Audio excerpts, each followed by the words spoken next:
Hello, my name is Philip, and I make chill video game videos for you to listen to as you work or play. So get some work done as we go through all 100 floors of Mount Battle today. This will be my team. I'll be mainly using Espeon and Starmie. Starmie will have experience share on the whole thing to give him a few more levels. But with that out of the way, let's get into it.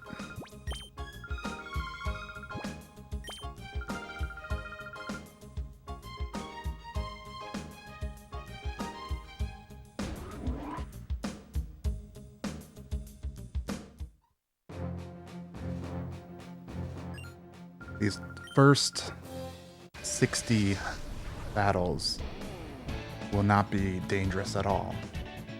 But I have not made it all the way to 100 on this file. But I believe they are strong enough, or will be strong enough, by level 100 to beat it all.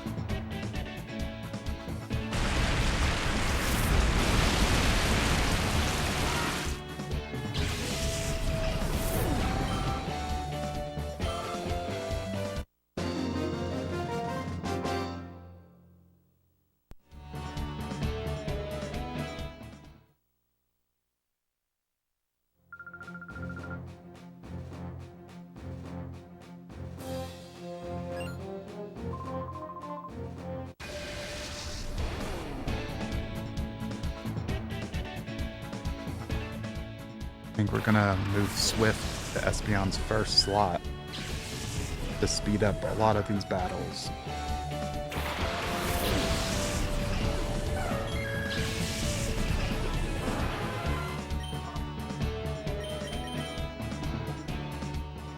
I should be able to just mash A.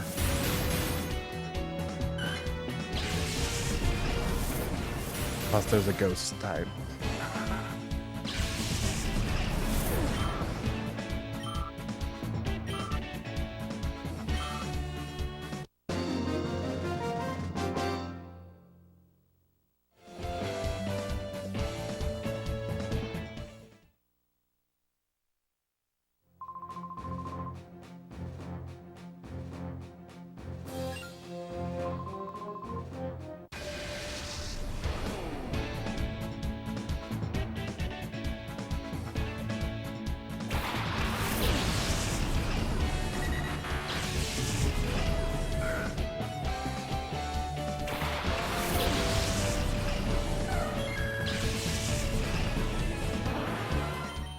So the goal of this video is to kind of act as a standalone video, as well as the finale of my Pokemon XD playthrough.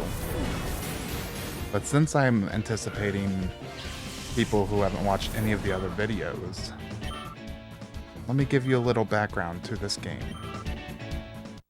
This is one of two games released on the GameCube around the Shadow Pokemon plot. This is the second of them, which adds many great features.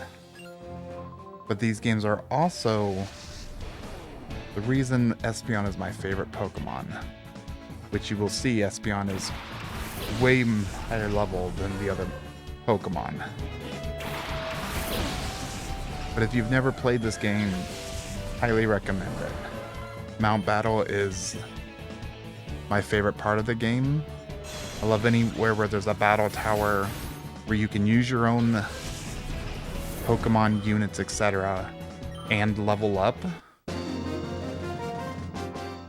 There's a lot of games where either you can use your own Pokemon, but they're locked to a certain level and you don't get experience, or you have to just use rental Pokemon. I don't like those as much.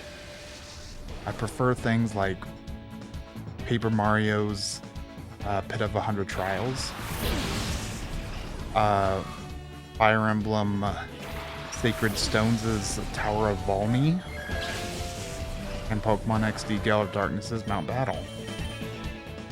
Because I like to just be over-leveled and destroy the opponents. But some games I care to actually get good. This is not one of them.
I'm curious how many levels Starmie will get by the end.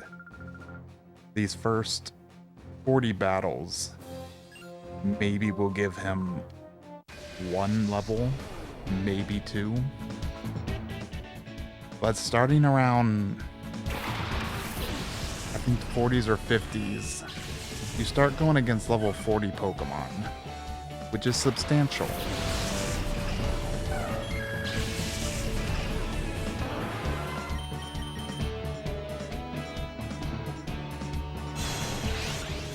Also curious what battle will be the first one Swift doesn't kill both of the enemies.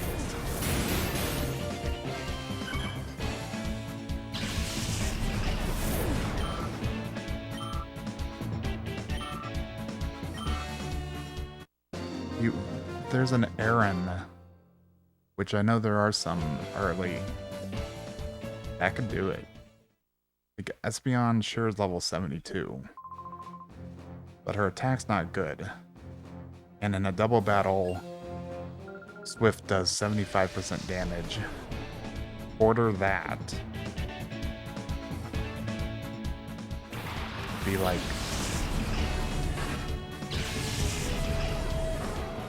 19-ish?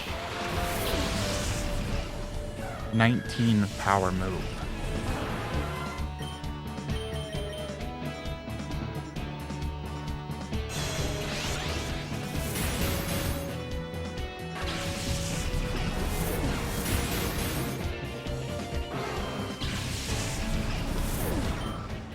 I was hoping when Starmie got purified, I would get Surf. But he got Waterfall instead.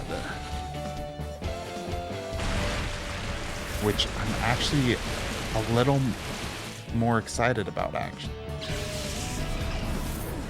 Because it's a strong single target move. I just didn't even think that would be in the cards to get.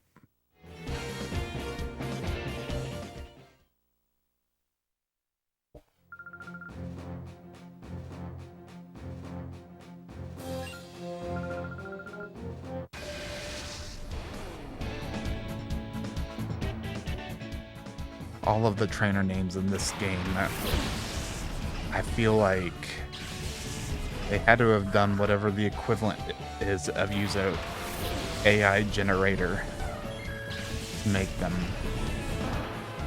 Because I don't think a single one of them is a real name. Like this is Dibson.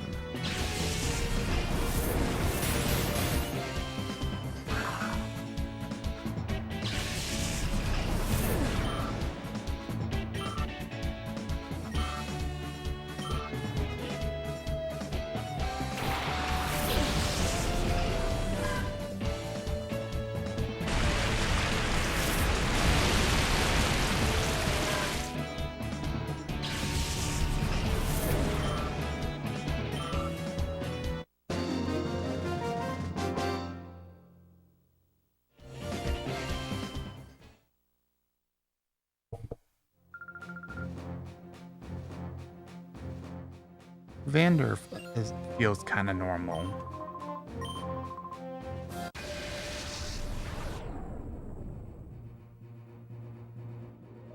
He's a character that is in both games as the area leader.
We'll be getting a lot of Poke coupons throughout this whole ordeal, but I currently don't know if I have real plans for them. I could get another flamethrower to give to Salamence, even though he'd only be okay with it. I could maybe give someone Shadow Ball. That would be useful. If Starmie can learn Shadow Ball, then that could be helpful for the final battle. And a lot of those higher level ones where my strongest move to handle psychic types is Bite with Espeon.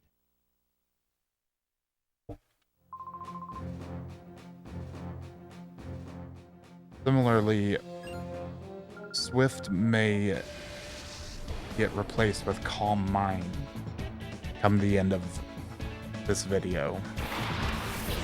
That's just a setup move to really ensure she one-shots everyone and protect her a little bit more.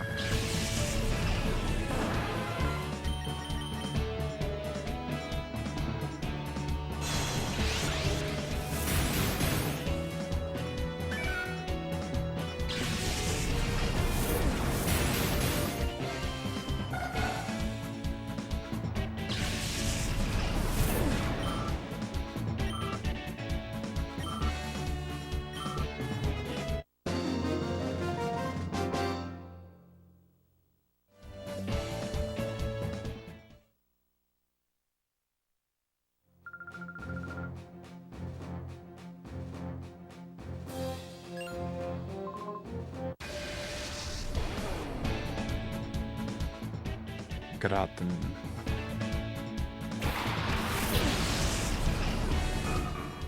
Potatoes. Oh.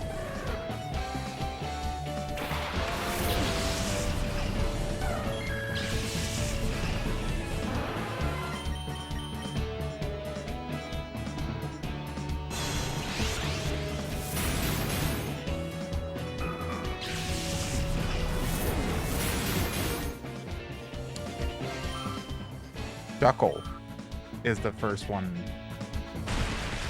That didn't even come close.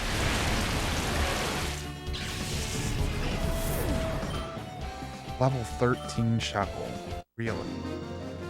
I mean, I know he's got ridiculous defense.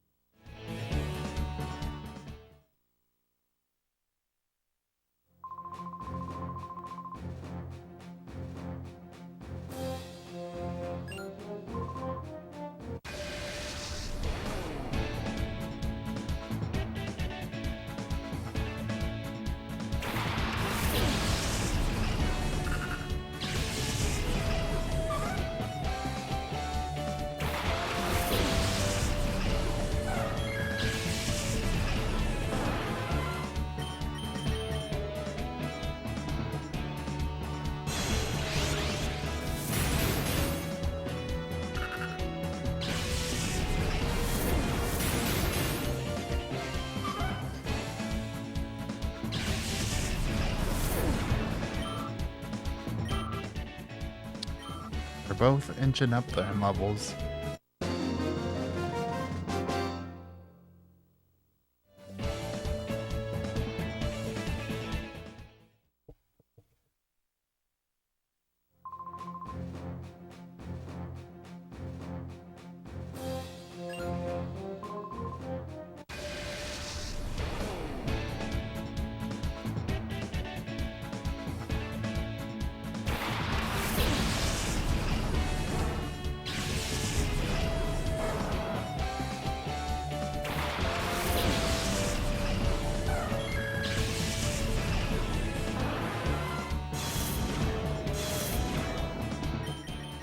Oh, with the Snubble attack drop, this might not kill.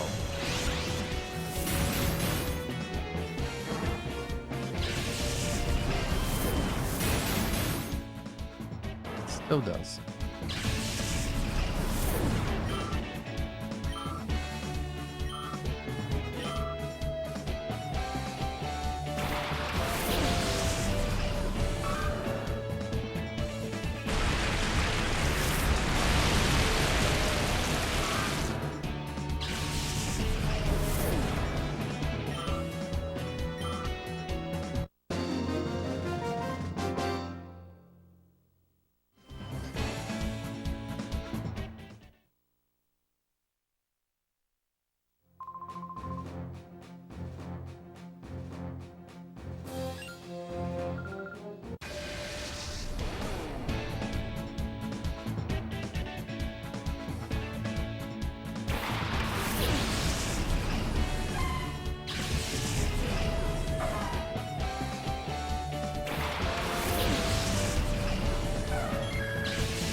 One Pokemon that has continued to be problematic is Gardevoir with Ice Punch.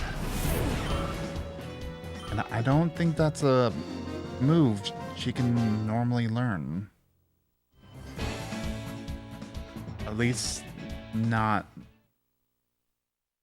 natively. I don't really know about egg moves. But regardless, none of that factors into this game so much. I think you can transfer Pokemon to and from Pokemon Emerald, but I've never known how to do that, nor have the means of doing it. But having a Gardevoir with Ice Punch, Thunder Punch, and or Fire Punch would be incredibly good.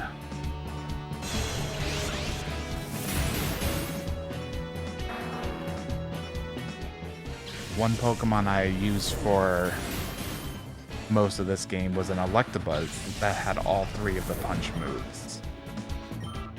And he did okay, but in testing for Mount Battle, he didn't do enough damage and he took too much damage to really be viable.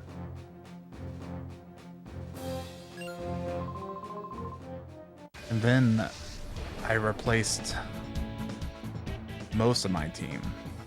So the only two people on this team that are carryover from the main game are Espeon and Walrein. The other ones I used were Electabuzz, Shiftry, Camerupt, and Swalot. And they all served me pretty well. but I really just like either the really strong and fast Pokemon or the incredibly tanky Pokemon.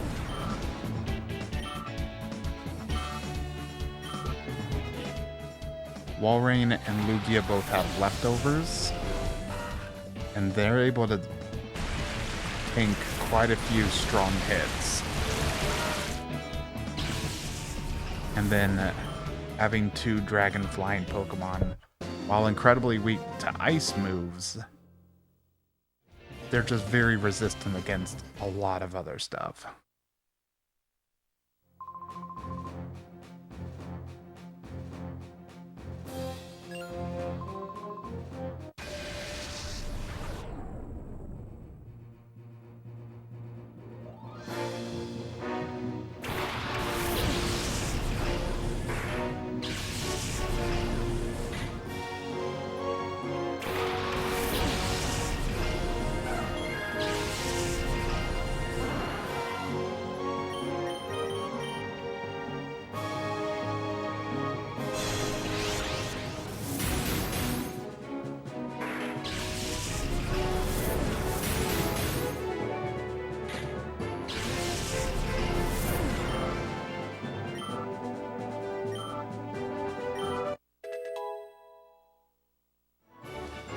That's one level.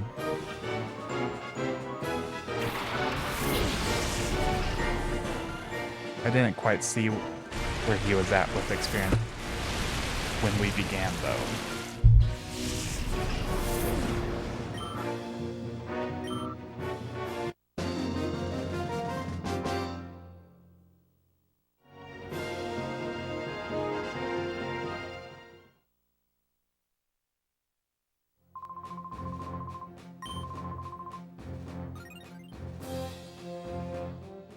I still don't understand the quantity of Poke coupons you get. It's slightly random.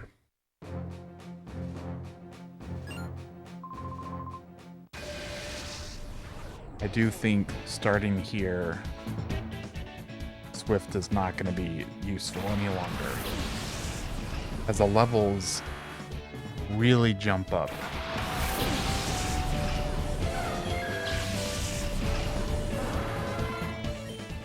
We'll still use it to see how much it does. But I remember wanting to beat this guy. Oh, that still beat him. Wanting to beat this Raichu early on. I would use Ball Toy with Mud Slap. The Raichu couldn't kill him in one hit. And then I relied on the accuracy drop to just finish him up. And then I was always able to beat at least this guy and the next. You get a lot of experience with low level 20 Pokemon.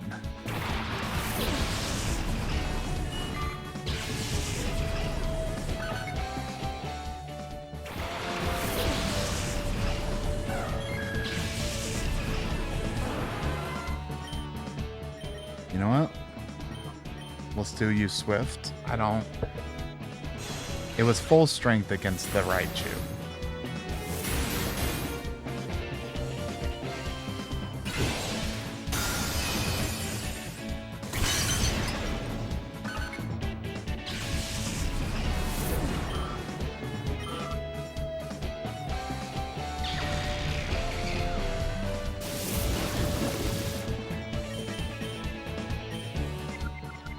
Let's put this back. We can move the Psybeam for a bit.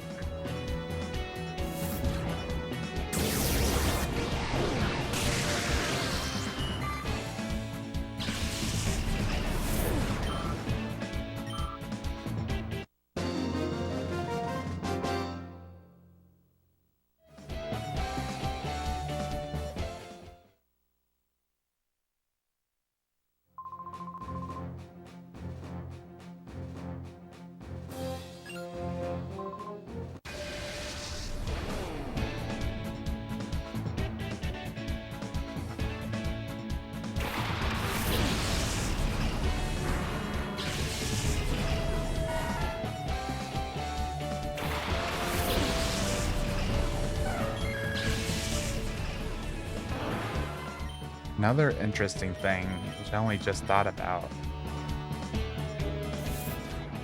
I think this is likely the very last Pokemon game that lets you reorder your moves in battle. That's a feature severely lacking from Gen 4 onwards.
This trainer has the honor of being the first one that stopped my run of Mount Battle when I first went through this playthrough.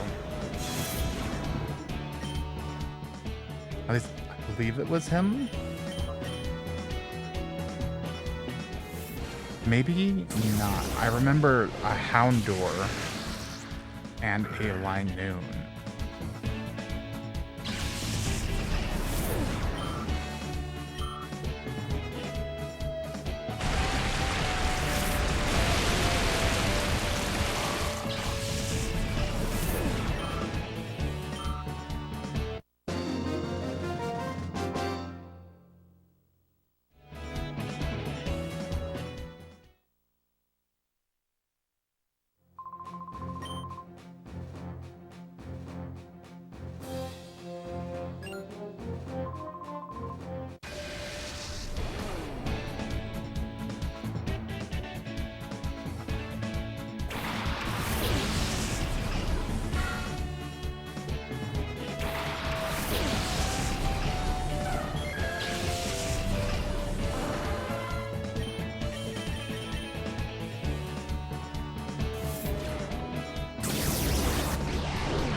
Fortress are still a problem.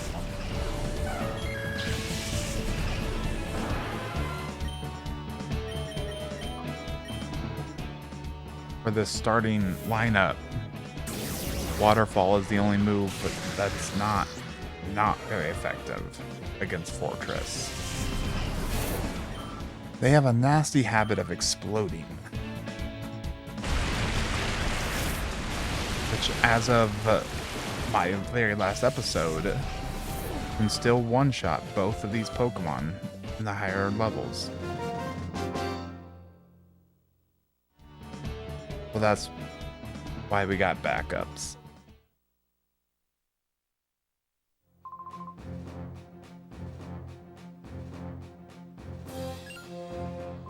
I do have a very limited amount of healing items and revives.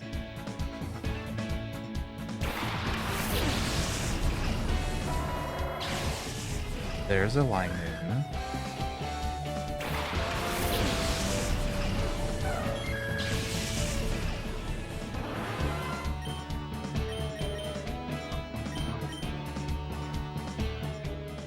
I believe this is actually the trainer that stopped me this playthrough.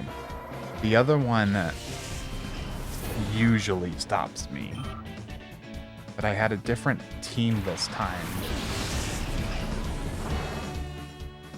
And I think Mudslap was just too strong. They just missed too many times in that other battle. I made it through.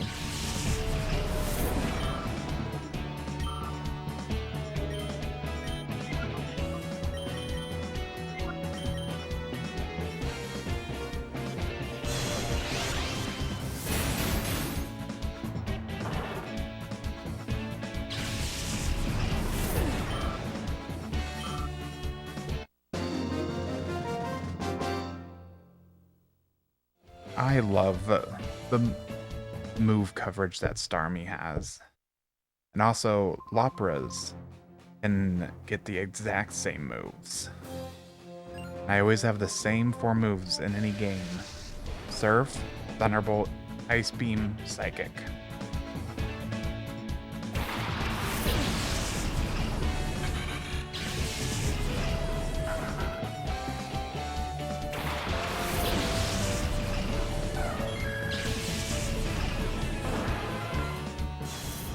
Also, Starmie's cry is just fantastic.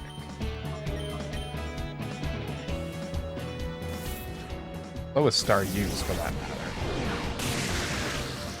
Which is where I got Starmie's nickname from. Yeah.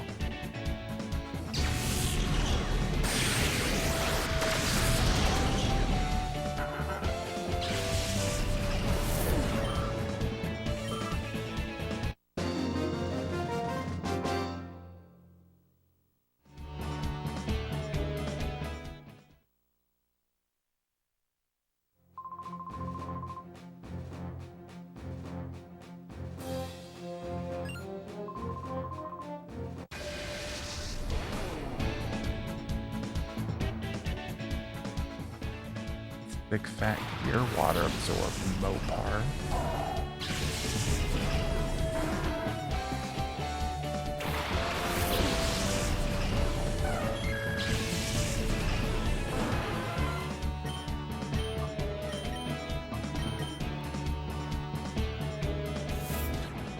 That Quagsire has water absorb like he mentioned, so you don't want to use Waterfall on him.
Army's actually getting close to 65 already.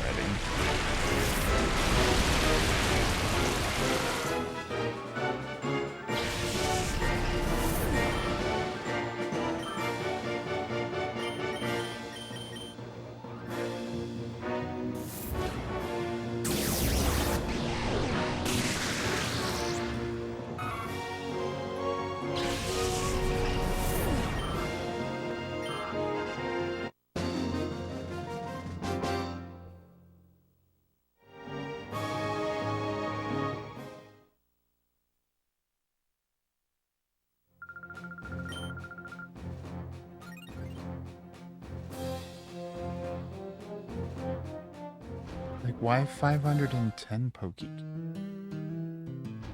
I'm pretty sure in the first game, It's a solid number. You get like 100, 200, 400. And I thought that's what this game was as well. But that has not been the case.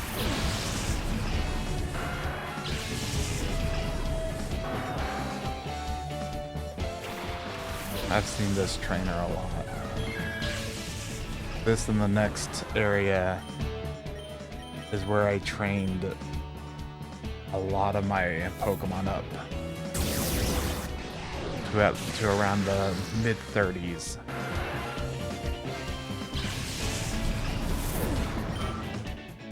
Where I got Shiftry, Celio, Camerupt.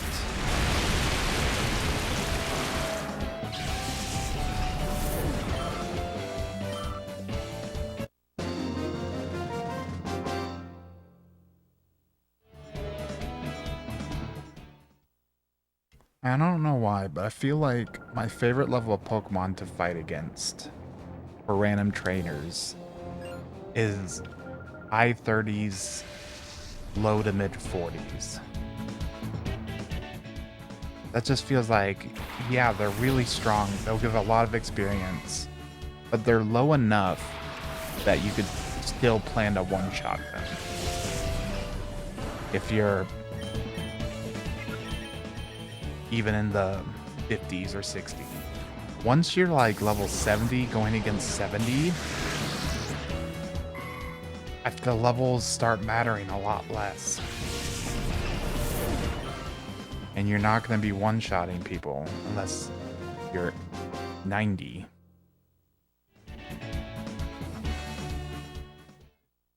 But going against a gauntlet of people around 45,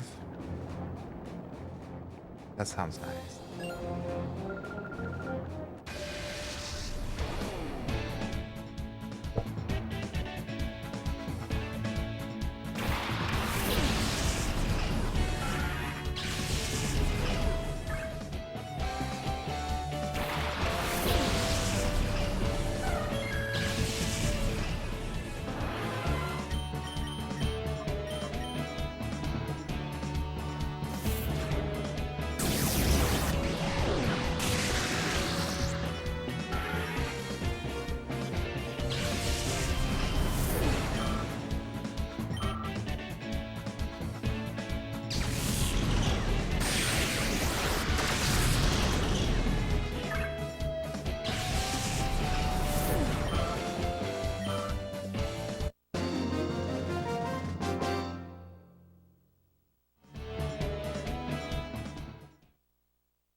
I'm always making sure to target both of the initial Pokemon just for time sake. Otherwise, Bullfish would have gone down here, and then Corsola would have gotten a move.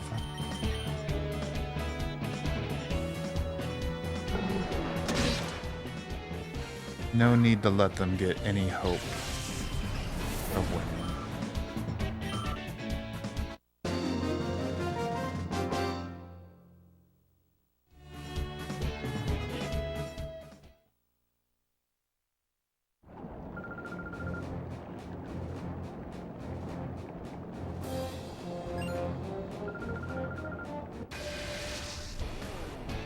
So this trainer says, I've heard there's someone with the same team composition as me.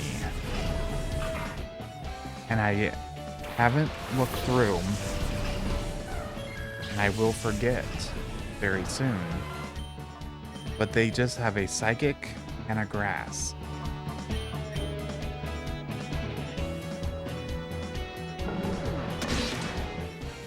If you are watching this whole thing,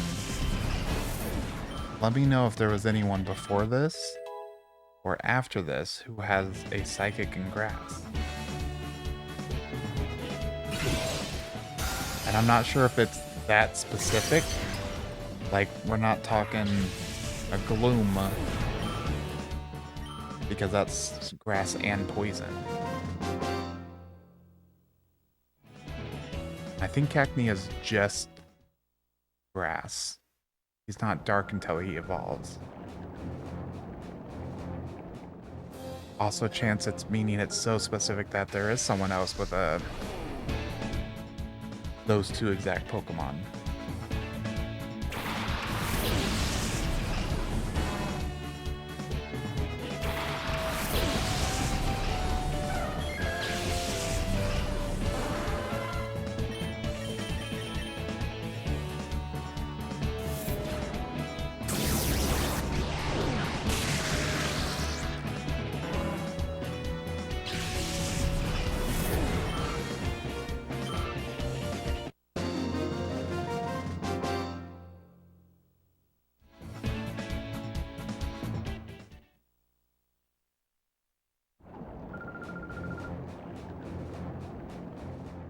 Even foul-smelling Pokemon can be little darling.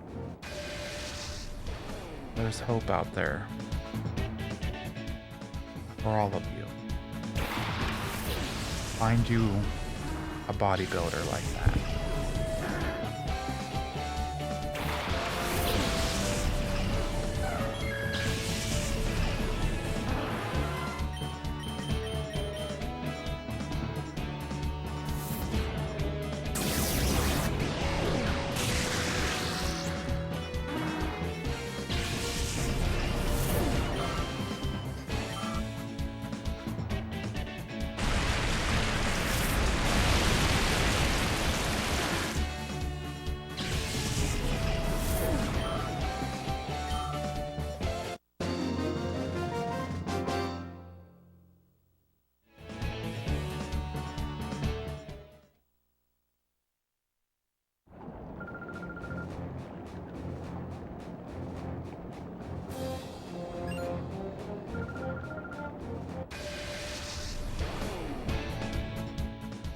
One Pokemon you have access to in this game that I debated using, but I dismissed because it's slow, and in hindsight, I feel like it would be better than,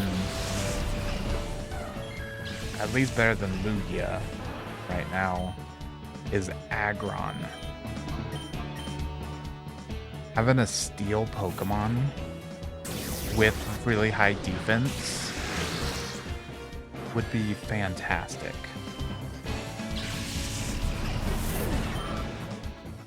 This is still the generation where Dark and Ghost is not very effective on Steel. So besides water, fighting, ground, he doesn't really got... And even fighting in ground is physical, which he has ridiculous physical defense.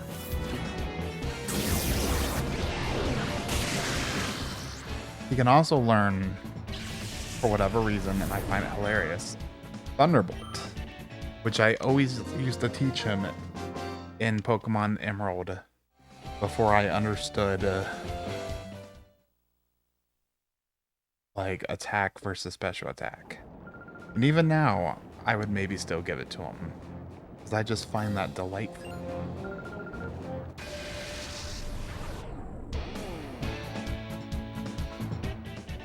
I don't think he would learn any other even semi-decent moves, though. He may have Rock Tomb in here. I could give him Earthquake. That hits your own Pokemon.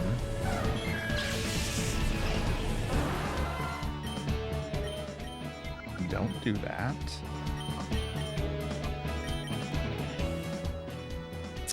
And we're starting to see Fake Out.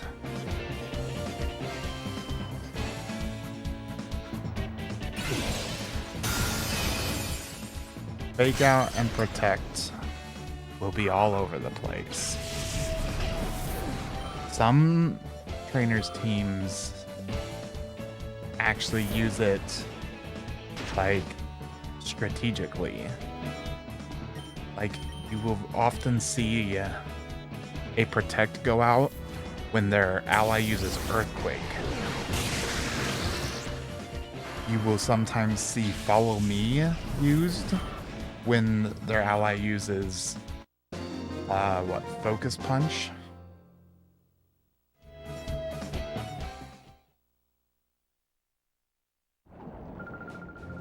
I don't really understand the AI in this game because in those same battles, I thought it was scripted. They would always do that series of moves, but it's not. Sometimes they just use a random move. It also could be that it changes based on the levels and types of your Pokemon, what they decide to do.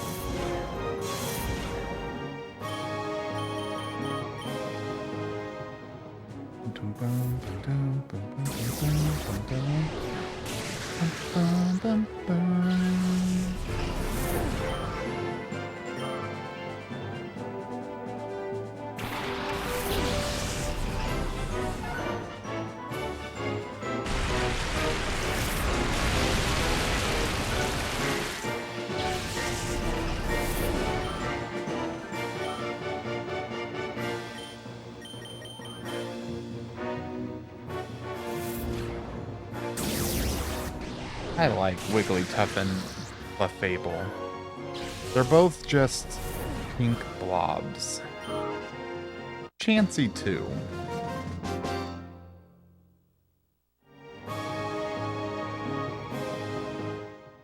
They're also Pokemon with, at least Wigglytuff and the Chansey line, very high attack. I wonder if there's a theory behind that. Although Momola is pink with high attack. Luvdisc is pink with low and everything.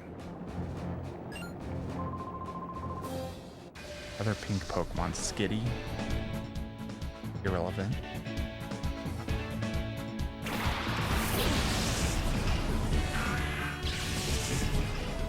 Schnubble. Schnubble.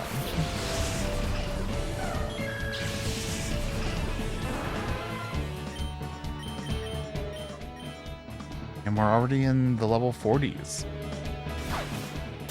Thanks, Lombre.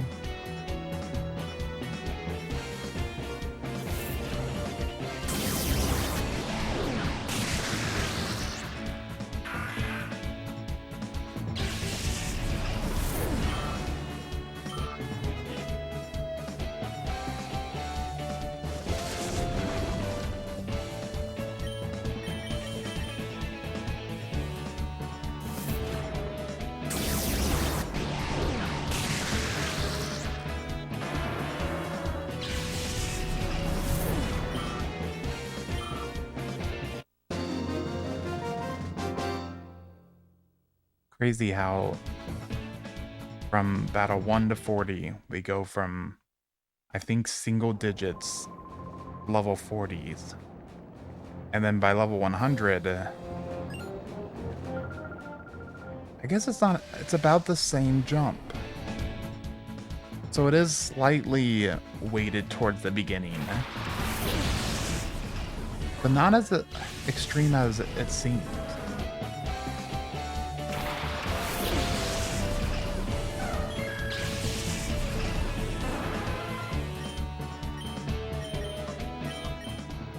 Another aspect of Mount Battle, which is just appreciated because they didn't need to do this.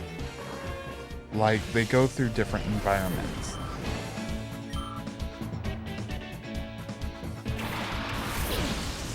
So you're first at the base of the mountain, work your way up, you go into the volcano, then you come out. And I think in Colosseum, you might go back in briefly. I don't know if you go back in on this one.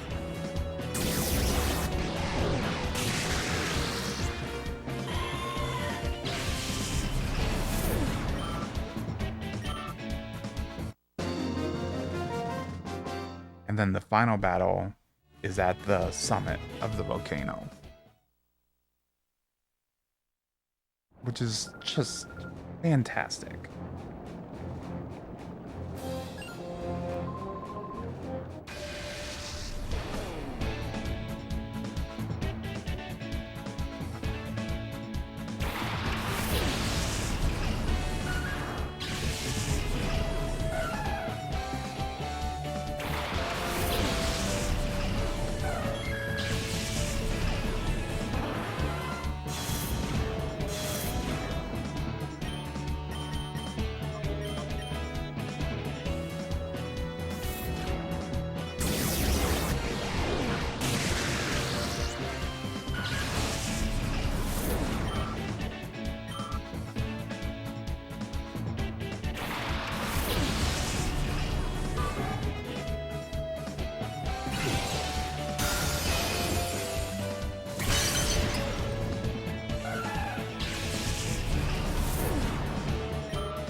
That might... No, because that still kills. I'm gonna say, I feel like the next few battles, we could end up against someone that Espeon doesn't one-shot with Psybeam.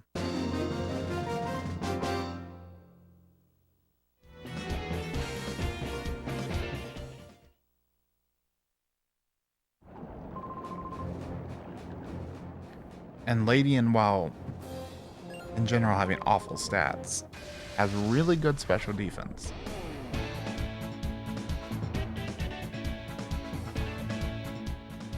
I did use Ladian in a Pokemon game to really great effect. It was a Pokemon Fool's Gold. She can learn the 3 elemental punches and Tail Glow.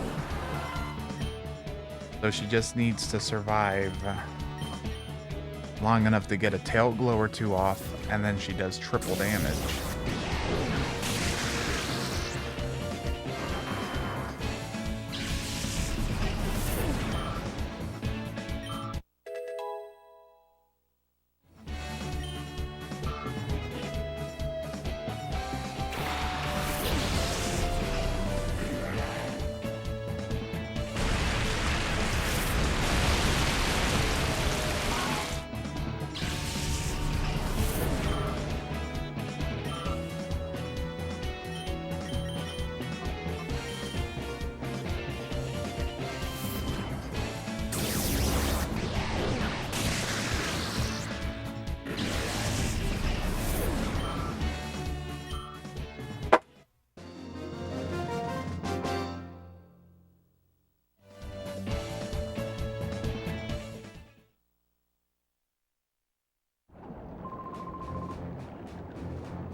I love how punchy Ice Beam feels. Like, it's not just freezing them with ice. You are smacking them with a beam of ice.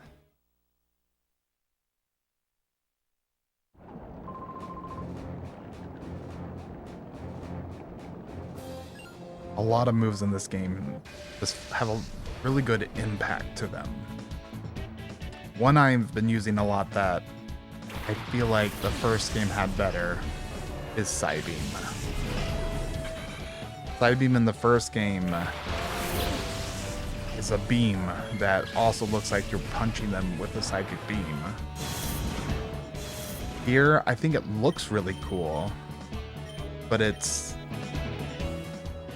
more like a Psy wave or ribbon.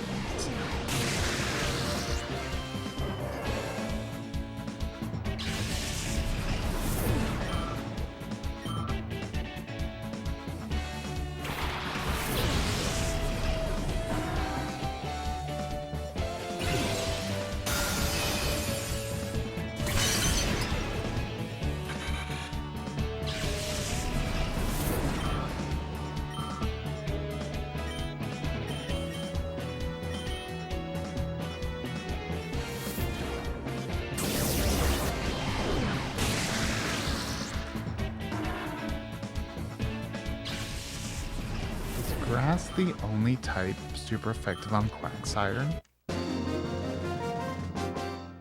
And with Water Absorb, that takes... Quagsire does not have bad. I feel like if he just had even 5 more points in each stat, it would elevate him from being just kind of good you would get the threshold for being just good. Maybe 10, and I haven't seen his stats in a while. And maybe some of y'all think he's good regardless. I do enjoy using him in gold with Ice Punch. I just enjoy the elemental punch moves, or punch moves in general. Drain Punch, Battle Punch, Bullet Punch. Also Jump Kick and High Jump Kick.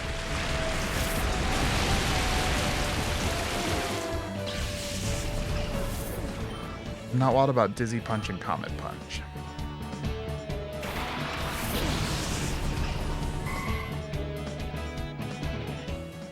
Honestly, I forget those ones exist.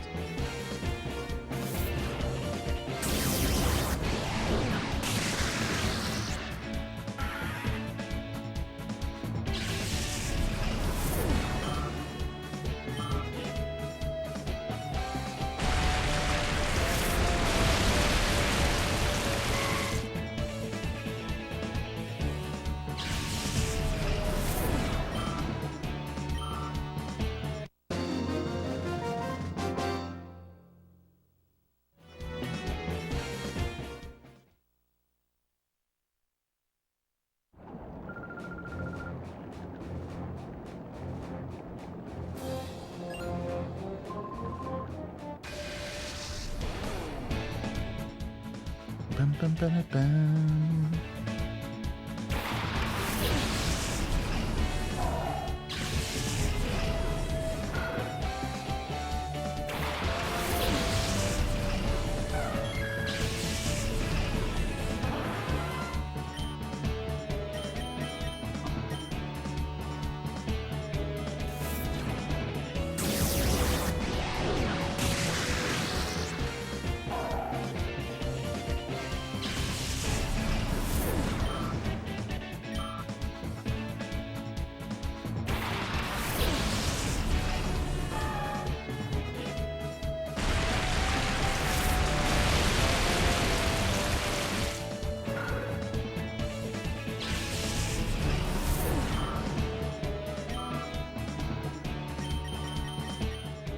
Did you know Machoke isn't actually wearing pants? He just evolved to look like he's wearing pants with a WWE belt.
67.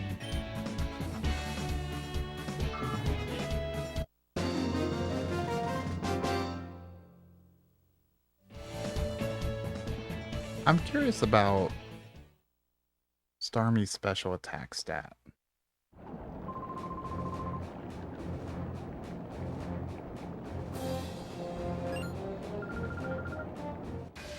Because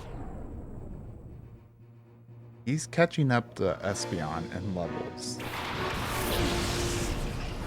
But his stat is way lower.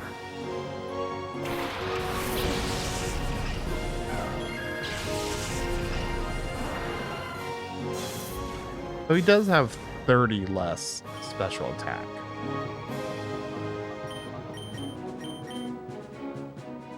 I think currently he has close to 100 less in that stat.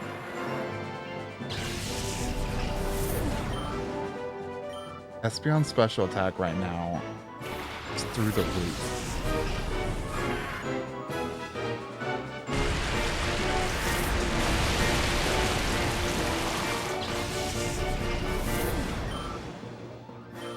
We might actually get to see it here soon.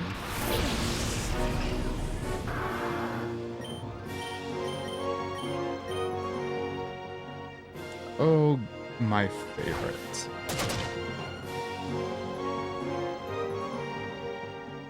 Which will give Marshtomp a turn.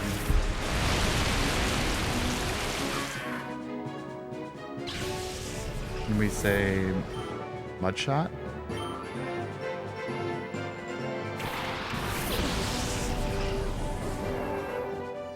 Rock Tomb. Much better. Mudshot could have lowered accuracy. Maybe always does. Right. Right. Marshtomp's ground.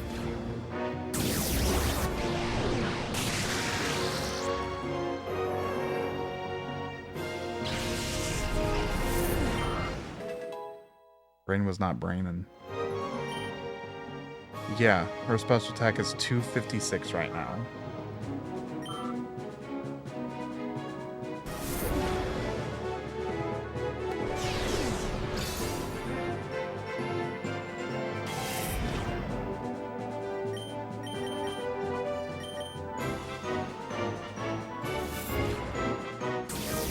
Even though Psybeam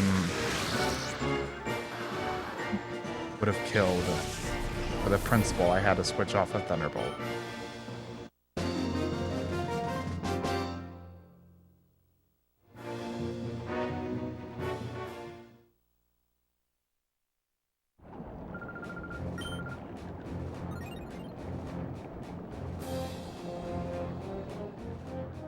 Halfway through, about an hour in.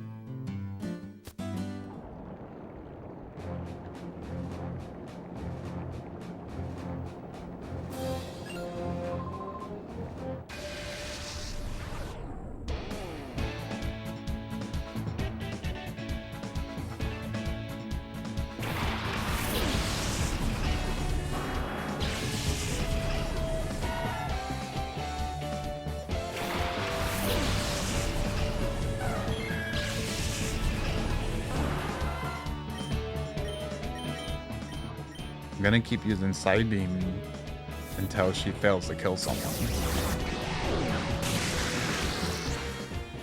But I feel like they've been at like level 43 for the past 10 battles. I don't think they've gone up in levels. But there's another significant jump after this area, the last jump.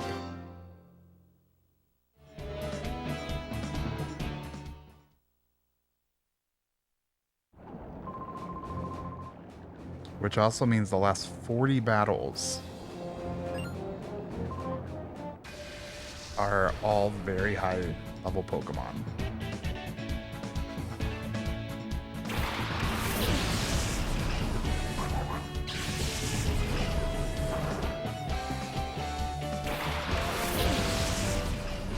Have you been looking for a psychic and grass type Pokemon?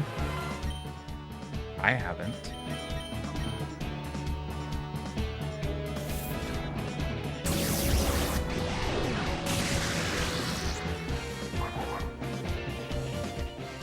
I can also tell you after this area, I don't think any trainer only has 2 Pokemon anymore.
Got Psychic Electric.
I do like a lot of Pokemon that haven't fully evolved.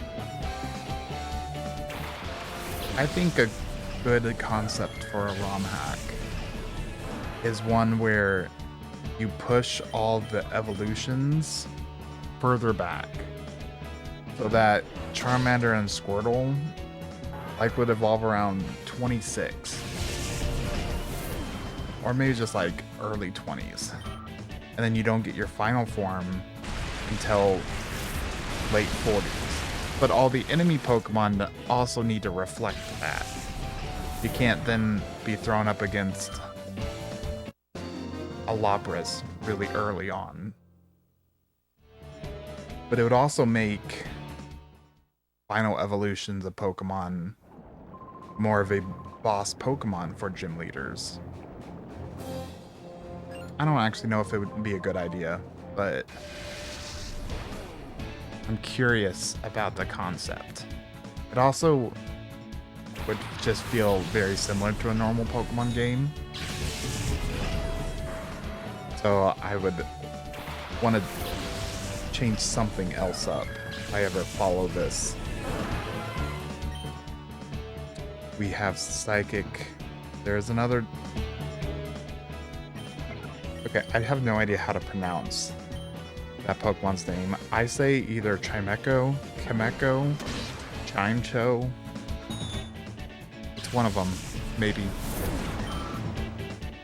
Kimeko just sounds elegant. But he's a bell, so chime.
I was playing a ROM hack of Pokemon Y recently, I think Wilting Y, and I was actually using Kecleon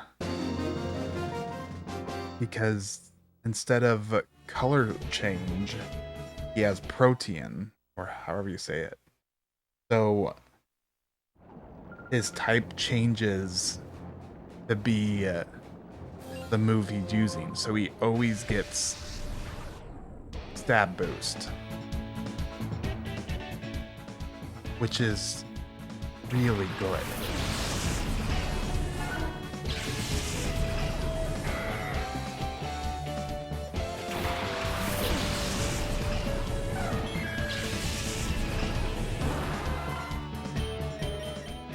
Alright, Psybeam on Wigglytuff will be the next test to see if I need to go up to Psychic. Nope.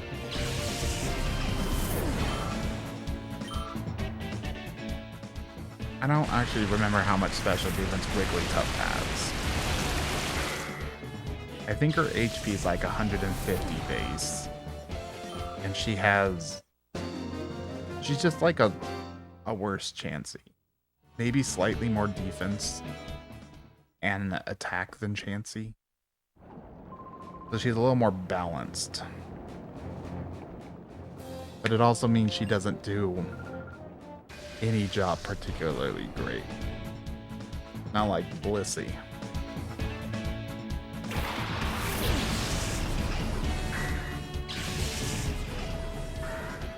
One playthrough that sounds just hilarious and also awful is I want to do a playthrough of Let's Go, but just use Chansey. Because in that game, the candies, they don't raise your like base stats or IVs or anything. They just give you a point in a stat. I think up to 100 in each stat. So you can account for Chansey's horrible defense and attack. Well, attack will never really matter. But you can pump her full of the defense candies. And just make... I assume you can just make her near invincible. And I just want to use a Chansey. And I think you can catch her on almost every route. So you could get her pretty early.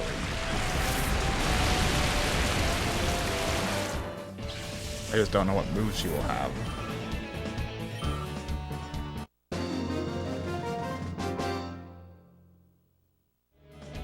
You can get her before Brock. I don't think she's beating Brock.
this is a trainer that definitely has some specific AI built in, which we're not gonna see, but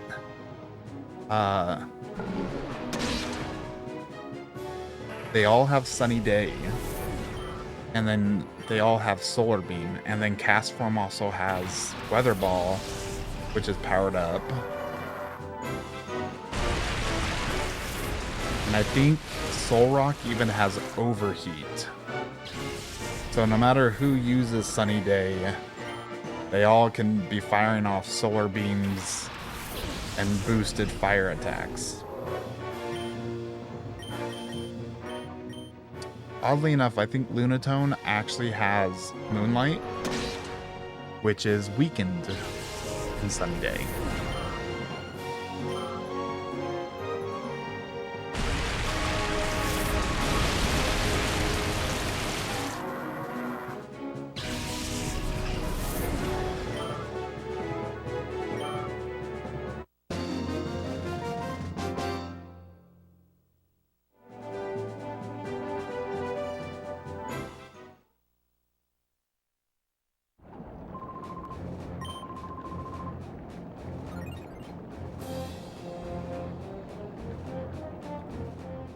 So there is an item.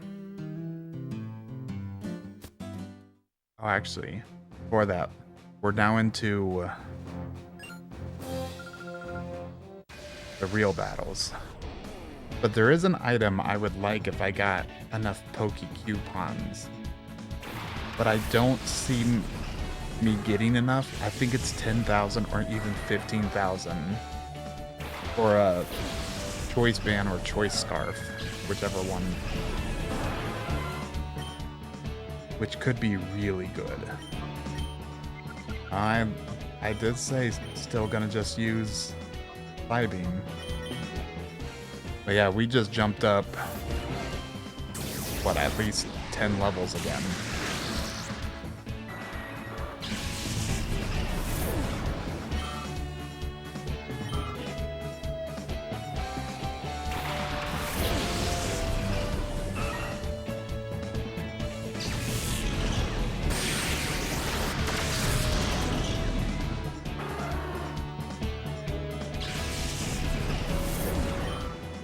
This is another series of battles I've done a lot. Training for this exact video you're watching right now.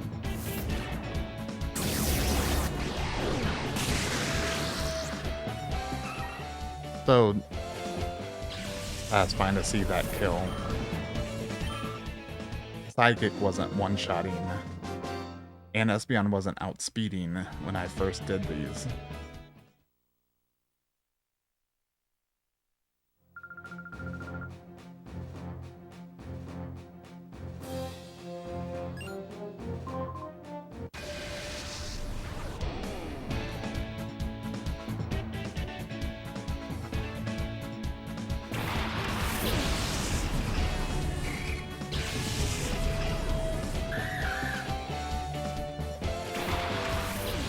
This is a battle where they definitely have special AI.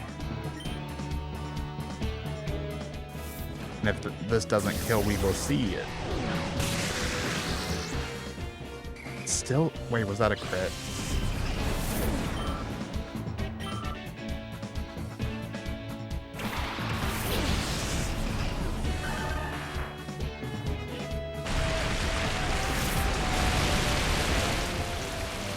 Okay, here we go. Probably rain. Oh, he's doing thunder. So Plusle typically does rain dance. And now, I assume Minun's gonna protect. And Dugtrio's gonna do Earthquake.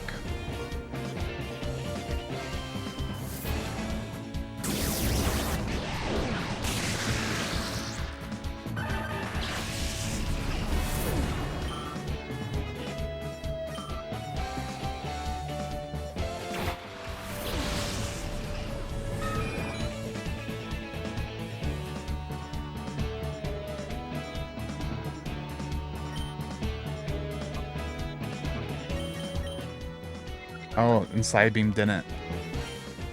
Was it Psybeam or was it Waterfall that didn't kill? Either way, we're good to switch to Psybeam now.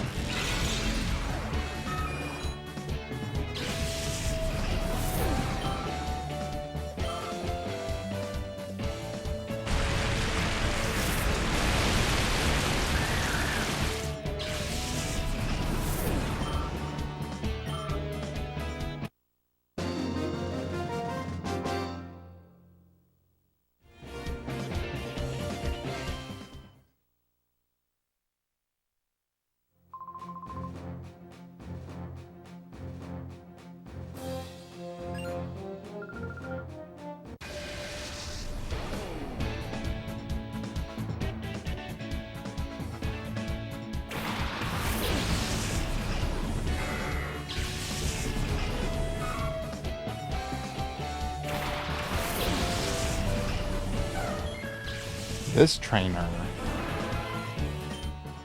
is annoying. But I do think I'm high enough level now. So, and Ferret's gonna do follow me. But it won't really matter because it's a fighting type move anyway. But I love to see this little combo. And I could have done Swift just to break Vigoroth's focus. Which there's a chance Starmie won't kill with Waterfall anyway. No, so could have probably done Swift and then Waterfall.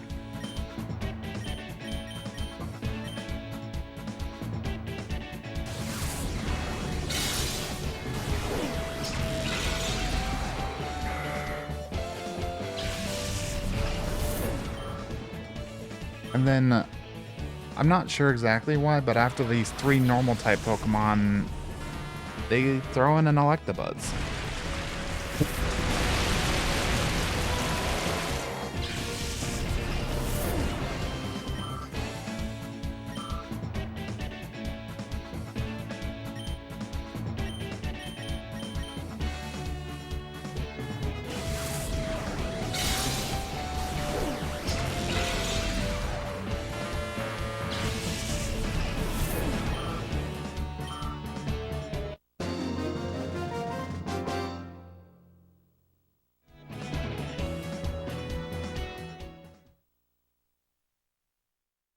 And starting in this area, you start seeing a lot more interesting team composition. Like fully leveled teams. A little more thought put into the team compositions and moves.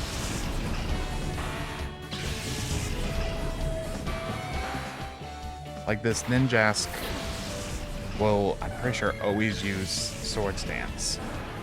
Turn 1.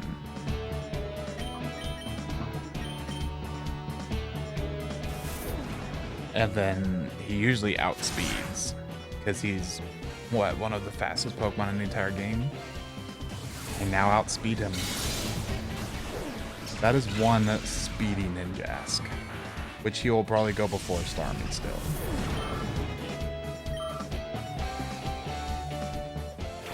And then after getting off a Swords Dance, he doesn't outspeed Starmie.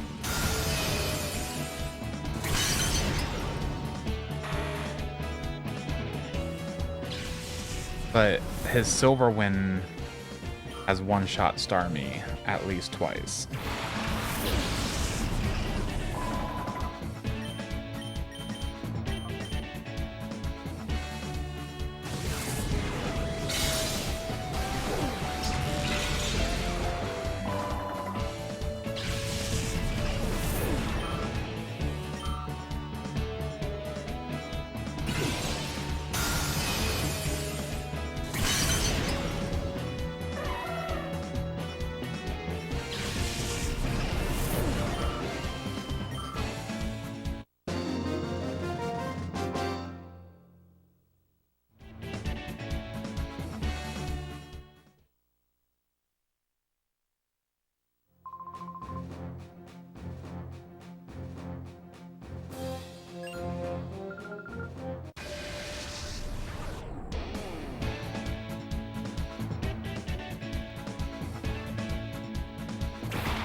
Crobat is an interesting Pokemon design. I feel like I don't know if this game exaggerates his teeth and eyes, or if I just never noticed. But he definitely looks way derpier.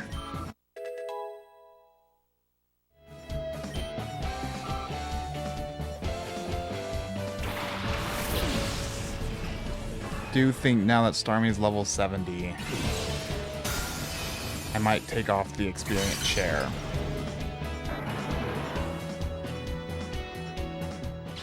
And give him a Mystic Water. Could also give him Magnet.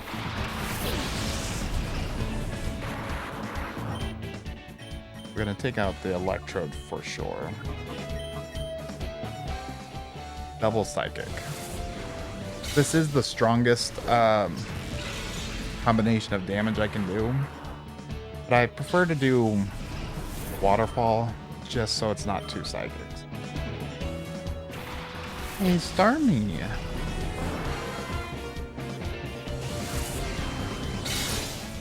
One thing you're not seeing this time, which this is new for me because of how high level I am going through here now. Half of these Pokemon have Shadow Ball for some reason.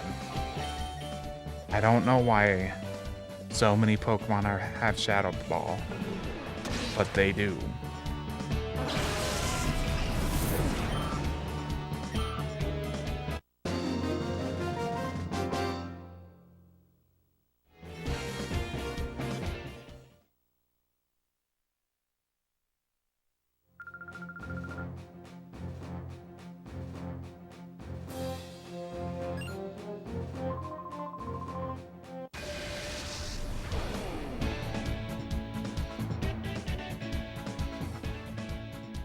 This one's a pretty easy battle. We'll even go back to Psybeam. I'm feeling cocky.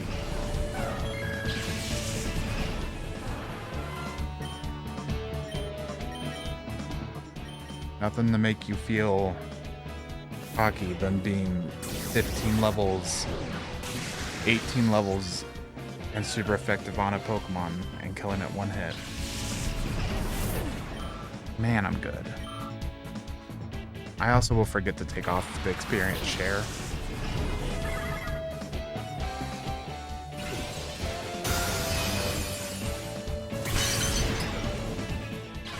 Maybe I'll leave it on until they're the same level, if they get to the same level.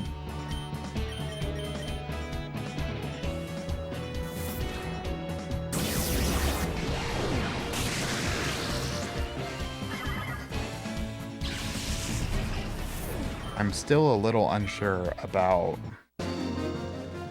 beating floor 100.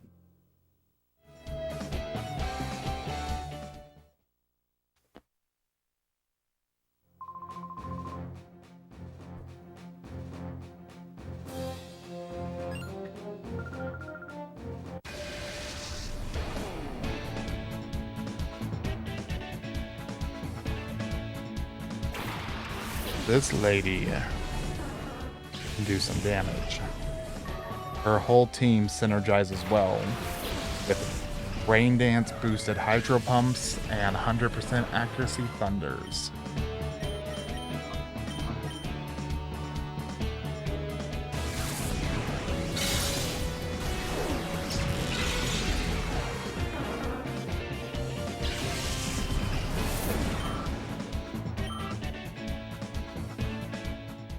So satisfying watching all these go down in one hit.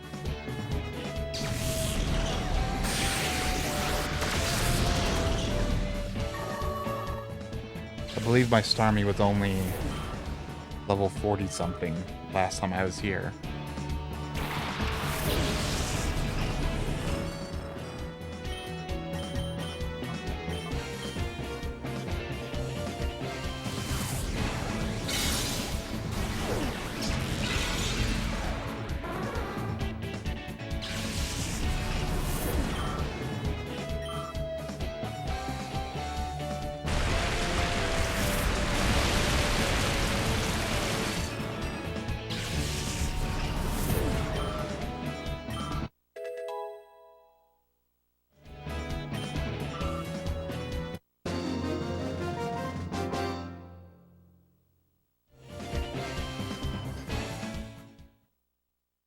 area leader of this area, it's still frightening.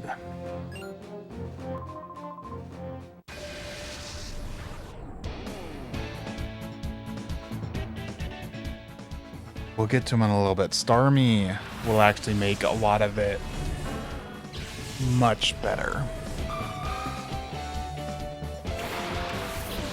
But it's a trainer that using Calm Mind for is not a bad idea. Because he's the trainer you get Calm Mind for beating.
This guy, it's just a mini version of the boss, kinda.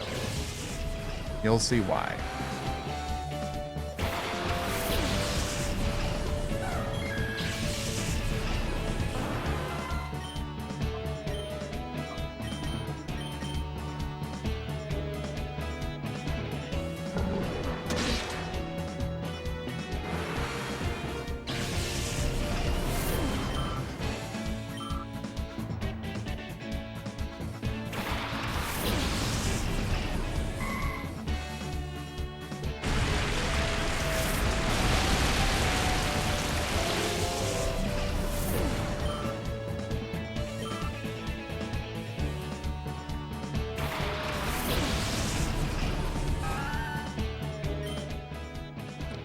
And actually, now that I think about it, I don't need to necessarily get rid of Swift for Calm Mind.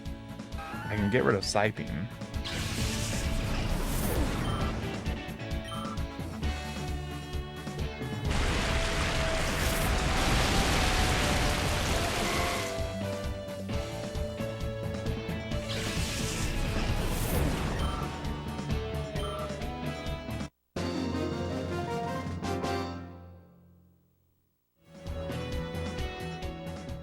But I don't think it'll actually matter. I'm a high enough level now that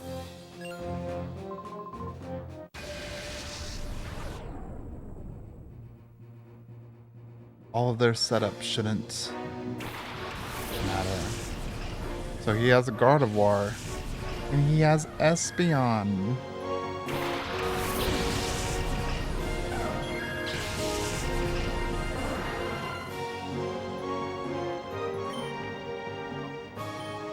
We're gonna try to take out the Espeon first. As if Espeon goes, Bite one shot. Okay, that is good, especially if Typhlosion or Houndoom comes out next. Still okay, but Espeon will set up Light Screen, which I believe halves all the damage that these two Pokemon would do. Gardevoir is going to use Calm Mind. And so Calm Mind plus the Light Screen, she doesn't go down. I don't think Bite will one-shot now. Oh yeah.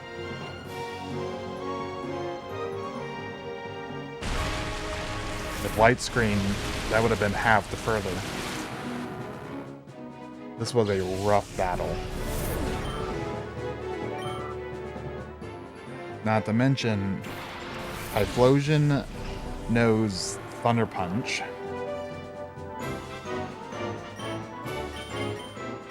And then, of course, Houndoom with Crunch can, well, at least used to one-shot both of these. I still think he likely could one-shot Espeon.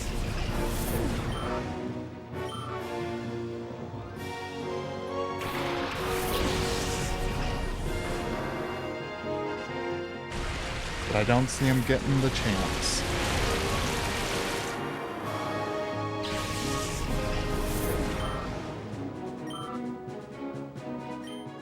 First time I beat this battle, it came down to Shadow Snorlax.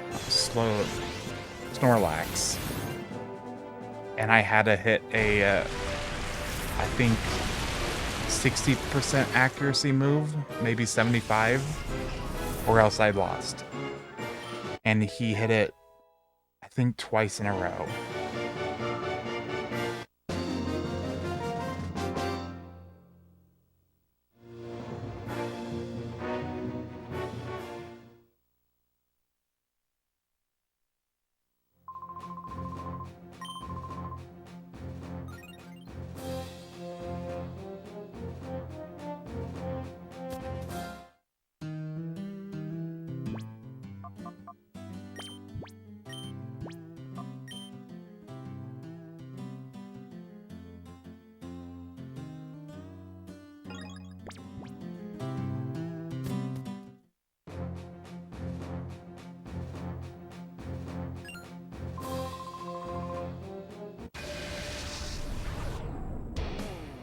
Starting here, these are new battles for the channel.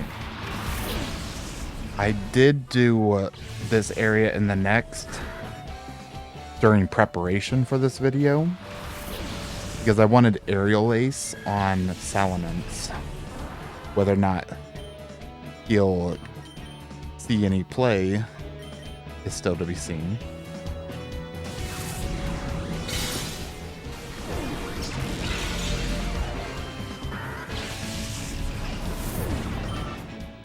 Looks like we just got a Dustox, Ladian, and then a Kecleon.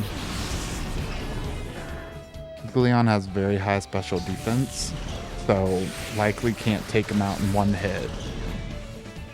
Same with Ladian, very high special defense. But they won't be able to really do too much.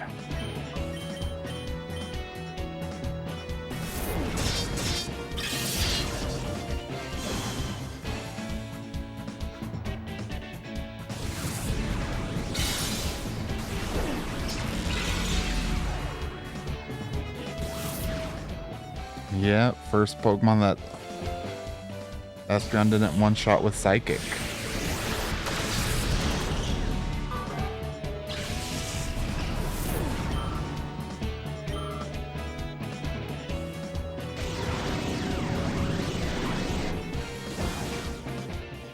You see, this is when it's a good thing I kept Swift.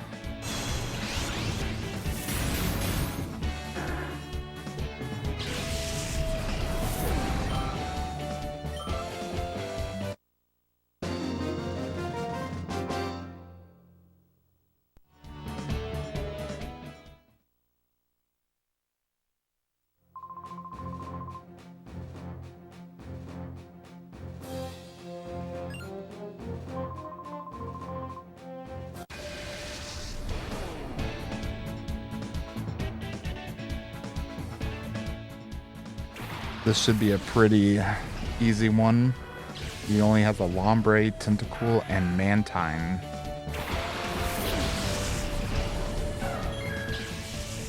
I don't understand why this late they would even have a trainer without fully leveled up Pokemon. And Fake Out.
First up, we got a Hitmontop and a Togetic.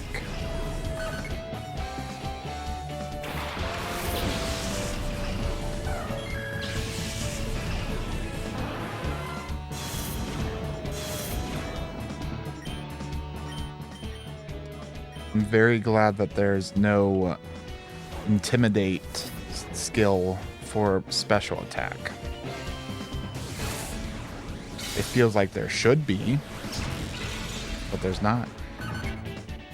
Also, with that follow-up, I think Hitmontop will get off his whatever attack.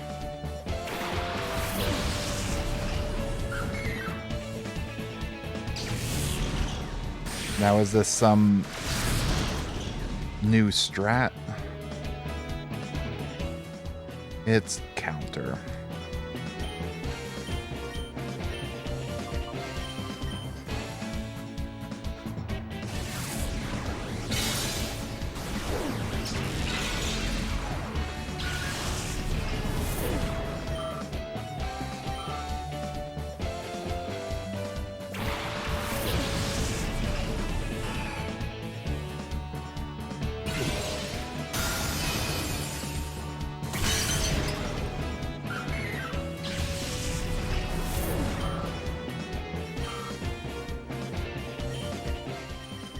And last but not least, Altaria.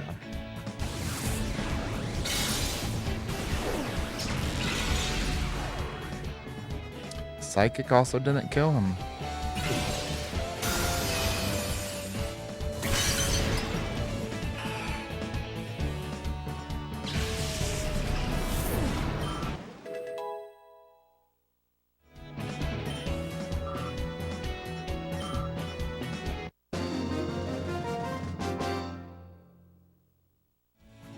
We have one of the most ridiculous battles coming up soon. This next battle is actually just filled with really tanky Pokemon. Particularly special defense tanky.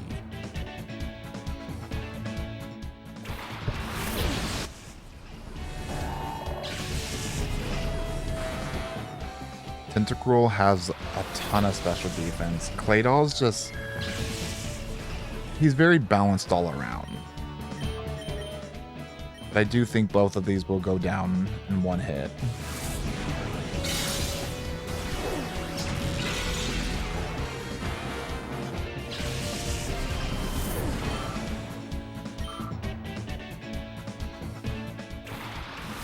Grumpig, I don't think is gonna go down in one hit.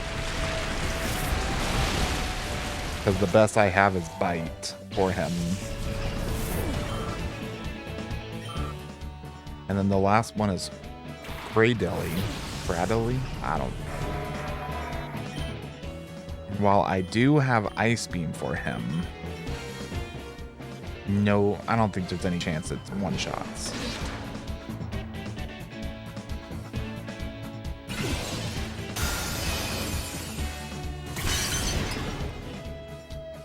I think that was a crit. The world will never know.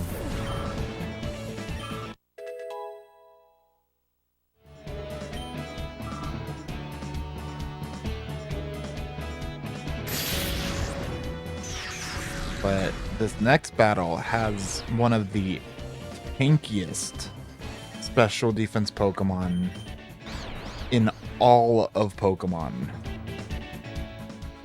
This next battle is no joke.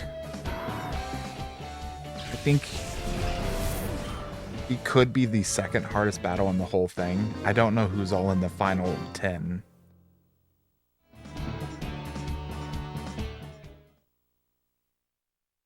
I don't know what they were thinking.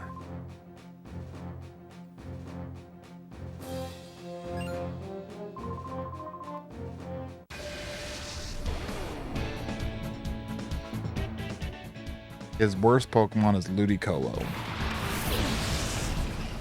This is...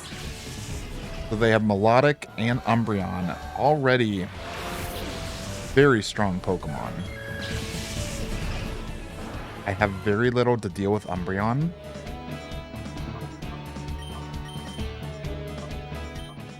And I think she's gonna sit there and just try and confuse me nonstop.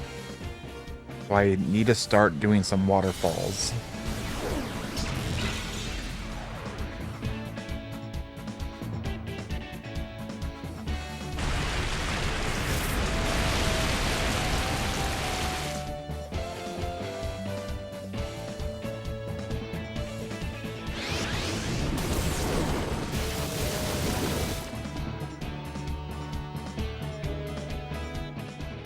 Yeah.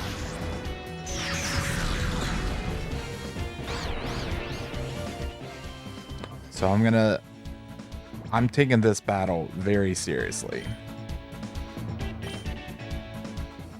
We're switching out.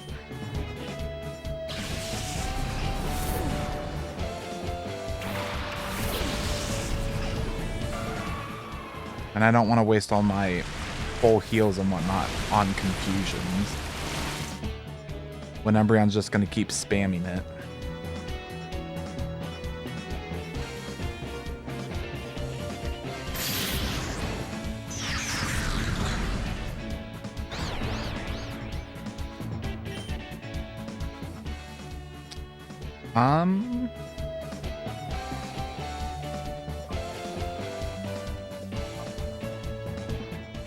Ugh, this is why I'm not using Lugia. Here, let's do Earthquake and switch you out for Flutternut. I hate confusion.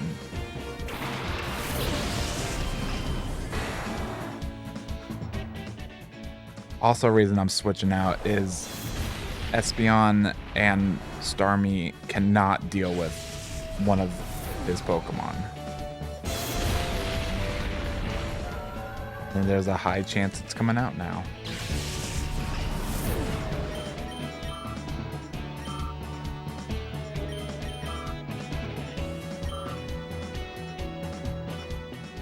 There it is. He has Regice or Regice and Articuno. They gave him 2 legendary Pokemon. I don't know why. Alright. Dragonite has Flamethrower. This is going to do that much. Earthquake probably actually would do more. There goes Dragonite.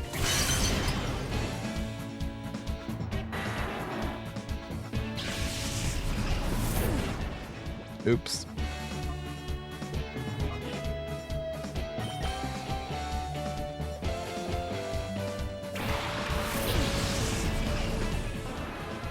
I don't like that. Sure, let's do an Earthquake. Oh, this is a mess. Unless this kills, but I don't... Yeah.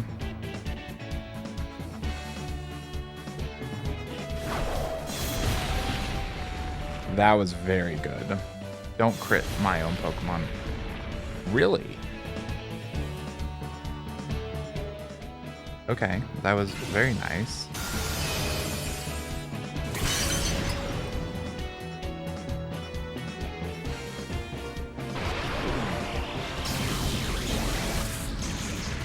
He has Zap Cannon. Well, we're gonna do Earthquake, and this feels like one of the... Full Restore feels... Guess I could have swapped. Still didn't take him out. He's just so bulky.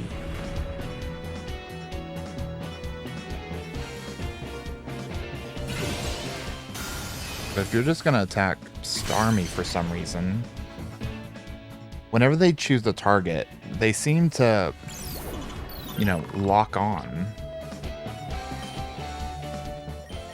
Okay. They're both down.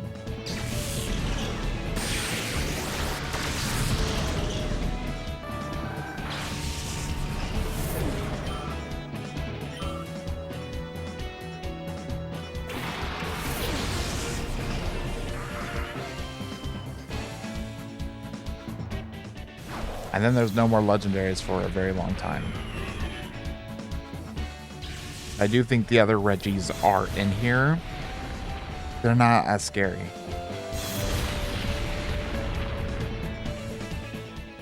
Regirock will just disintegrate. Registeel can be a little frustrating.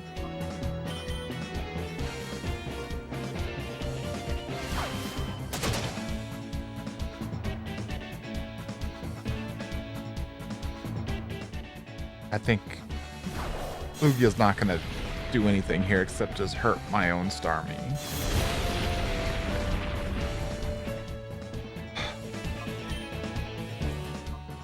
Let's just switch. And actually Psychic would do the most damage here.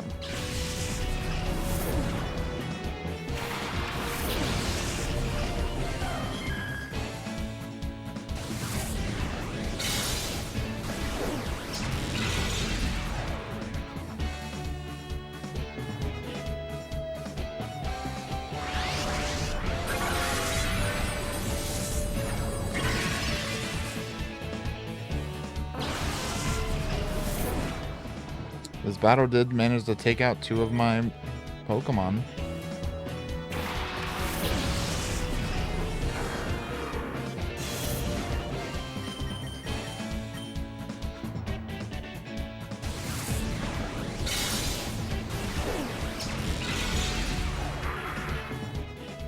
The next battle is just hilariously easy compared to this.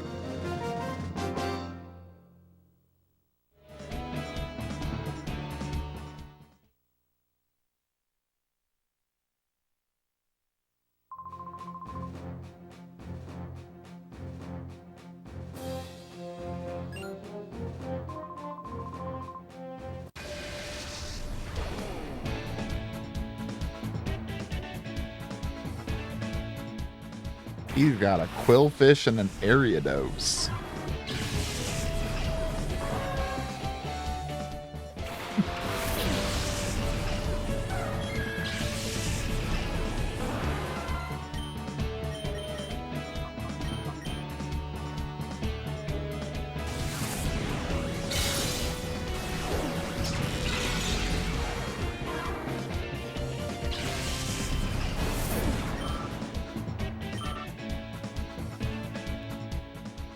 Oh, and also an Ursaring.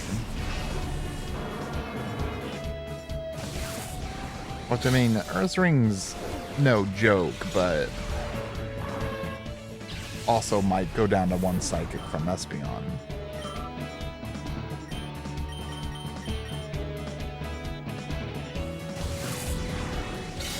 Very strong Pokemon if you train the first Teddiursa in this game, though.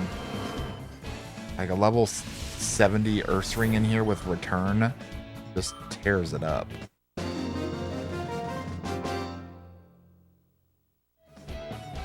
think you can also give him Brick Break. What's the number one thing I'm lacking is a good fighting type. Also the ability to deal with like Dark, Psychic, and Steel, which will be very relevant later.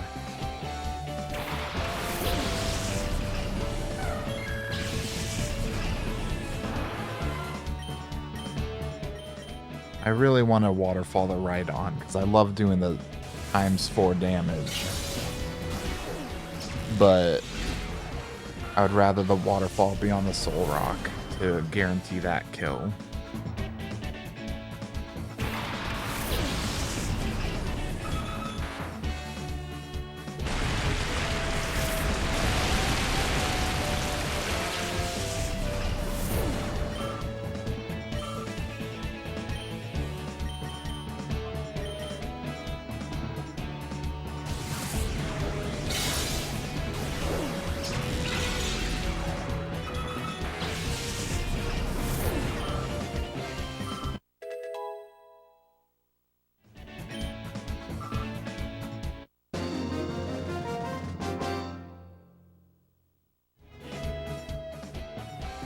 This next battle, I'm going to do something shocking.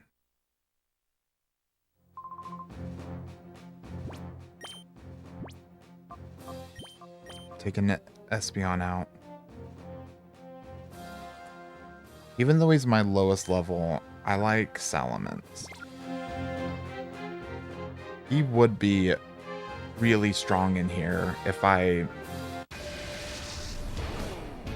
actually trained him. Because he got Dragon Claw, and he has Earthquake, Aerial Ace. I could give him Flamethrower. His special attack's kind of meh. That would have been really nice.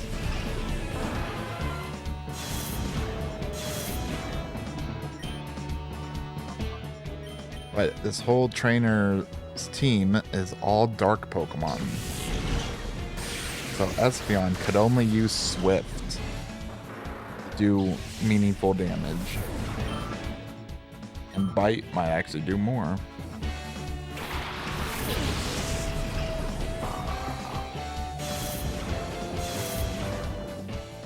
Oh, that's gonna hurt this damage a lot.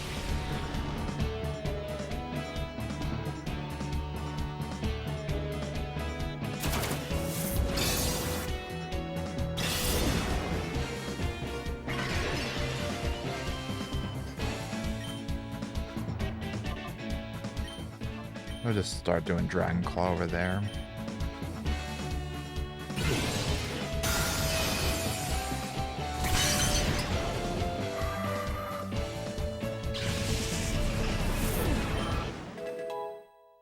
He finally got the 51. Yeah, his attack is 3 times his level.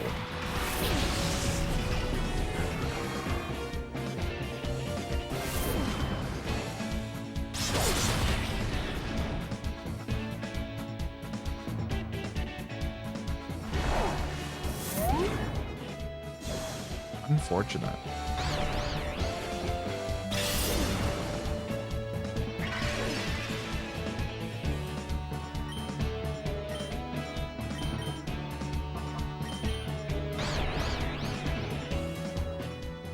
It's either gonna kill Crawdaunt or the Dragon Claw will finish him.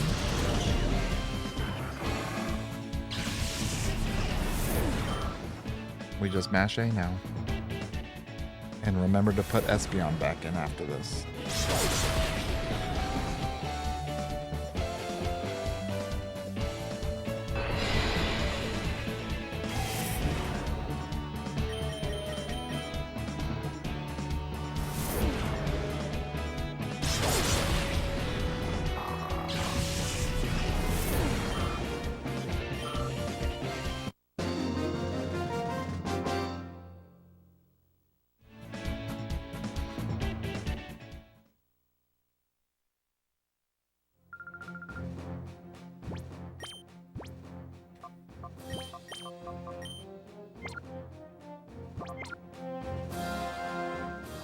I like this next trainer's team.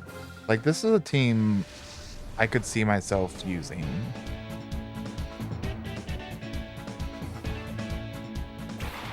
We got Swampert, Breloom, Tyranitar, and Armaldo. Armaldo's the only one that is kind of slow. I mean, I guess all of these aren't exactly speedy Pokemon.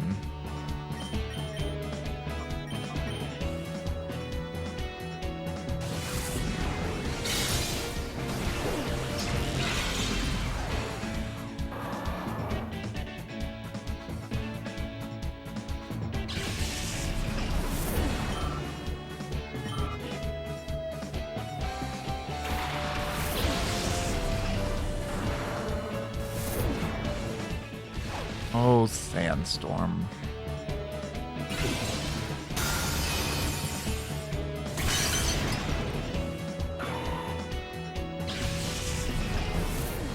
I used Breloom in Pokemon Odyssey, and she was fantastic.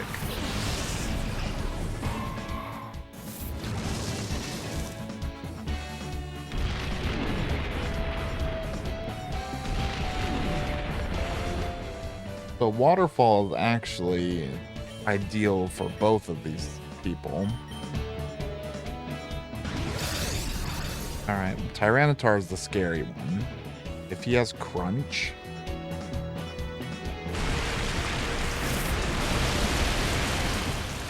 we'll never know.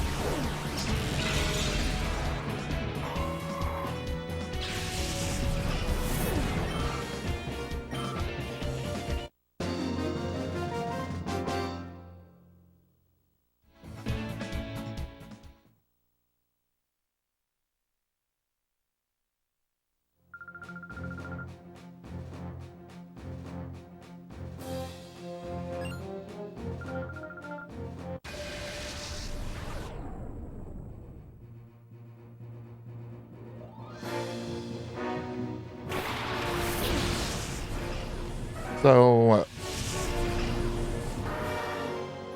this area leader is not dangerous.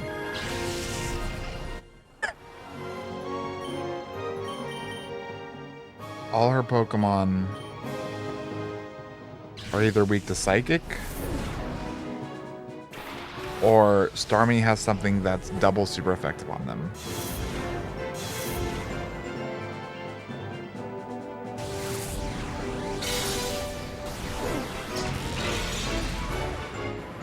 And even Psychic takes out Gyarados. Gyarados actually has some special defense on him, though.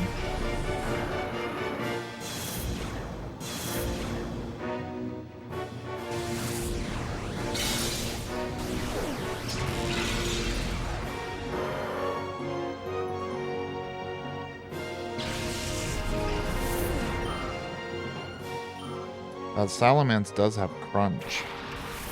I can see the movesets of all the area leaders.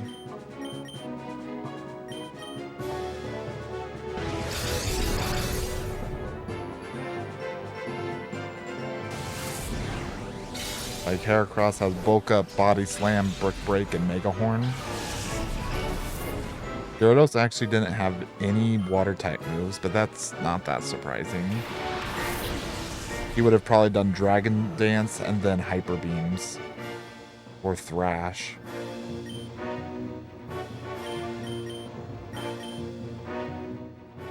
And Blaziken's got a good moveset here. Bulk Up, Slash, Blaze Kick, and Sky Uppercut.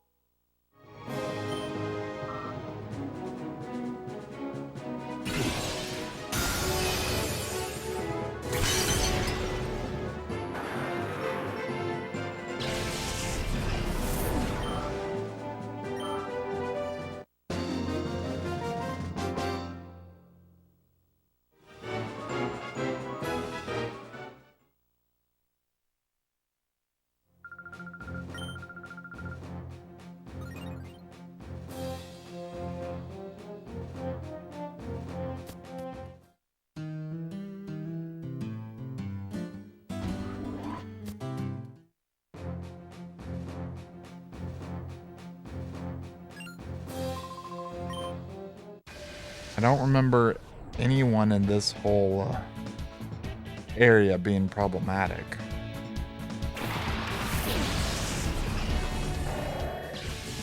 Starting off with just a Wobbuffet and Swalot.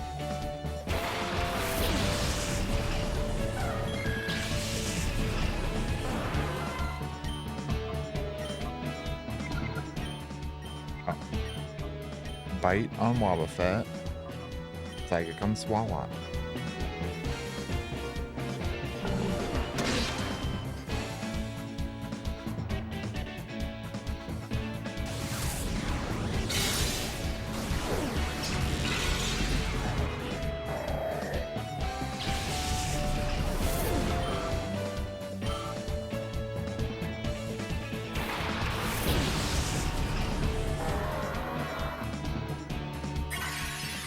Yeah, there goes Espeon.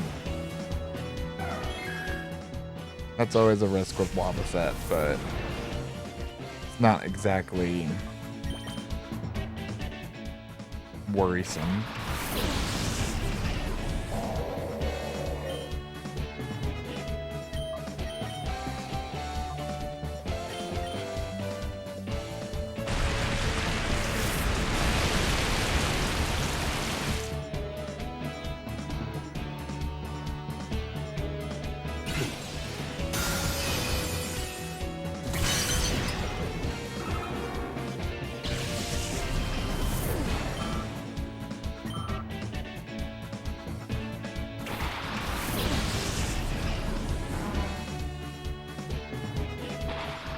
This might hurt. Really, Explode? Not even half.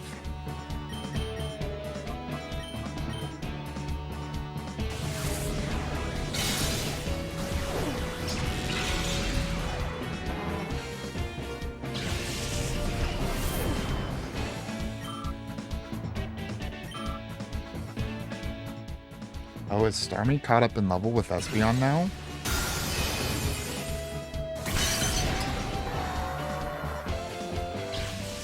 I think it might be time to take the experience share off.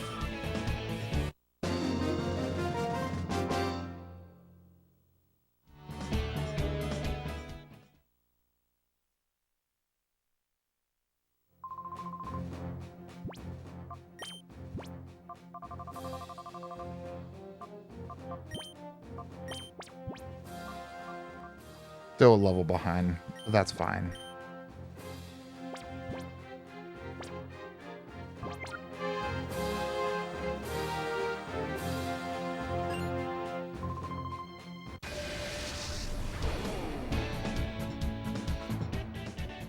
This battle is just a Thunderbolt playground, but you get to see my favorite, one of my favorite models in the whole game. We'll say that.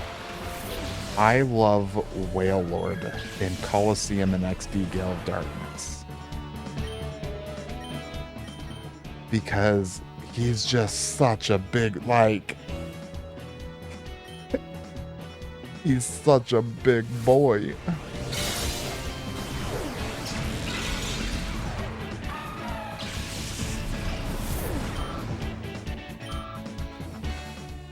I don't think I've seen or tried to use Wailord in any modern Pokemon game. I would love to see what he would look like in Scarlet and Violet. Send him out to go auto battle Pokemon.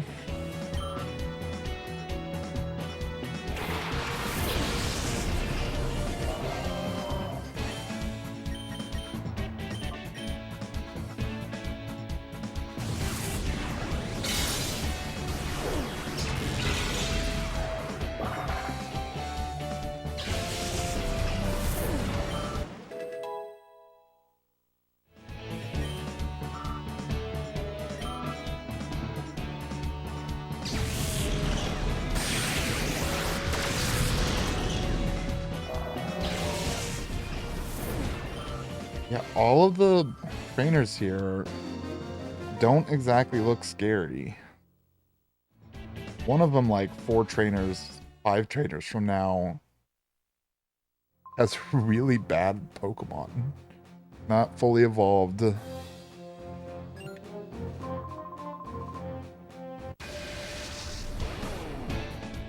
You still been trying to keep track of who has the same team composition? I don't remember anymore.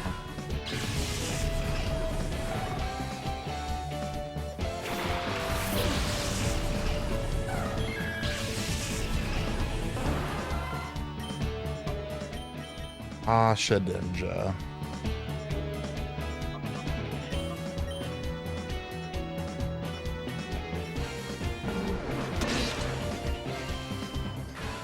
Could be problematic if Espeon didn't learn Bite.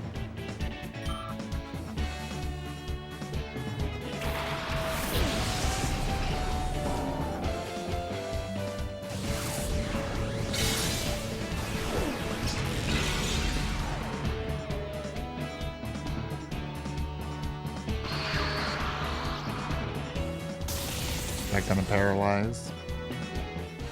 It did not. Like, I know Spark only has a 30% chance to paralyze, but I feel like it's 70%.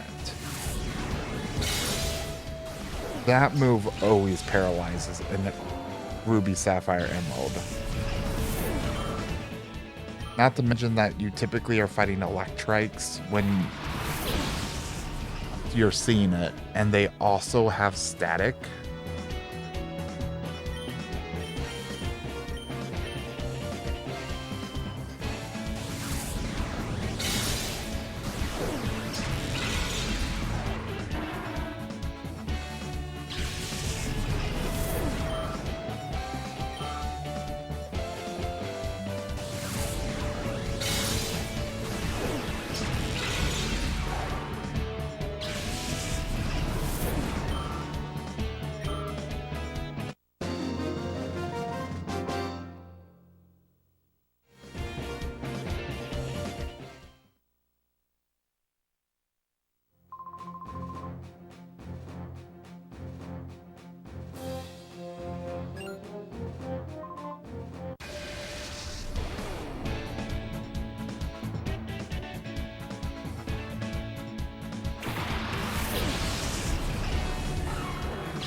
You gotta love Protect.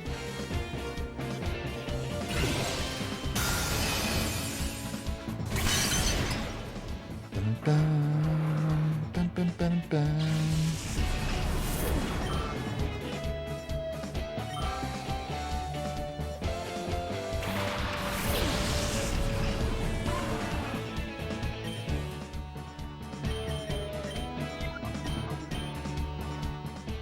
Now with the Mystic Water on, like, Psychic is still technically stronger than Waterfall, but only barely.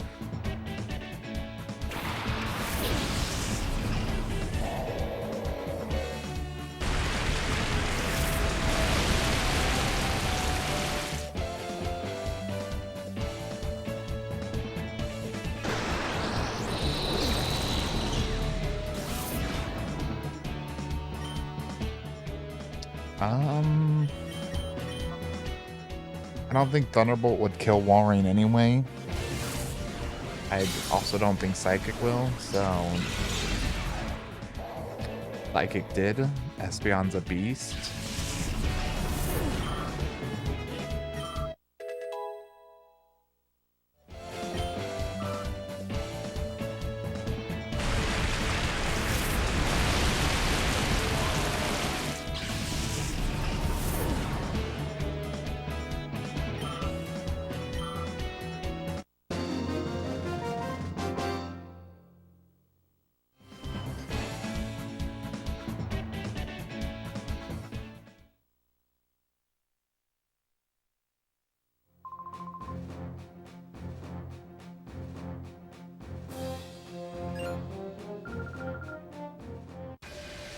We have a lot of incredibly high HP Pokemon here.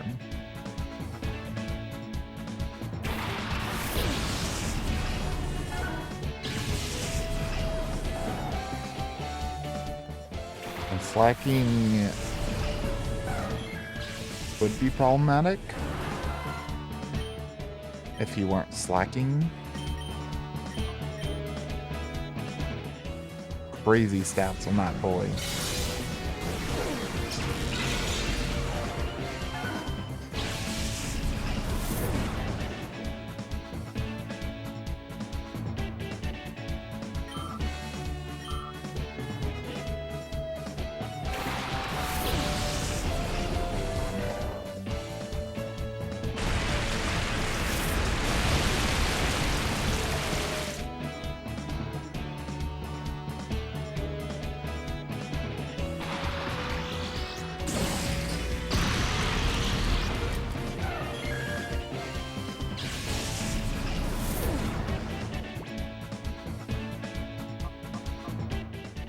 I looked away for a second, and Espeon's dead.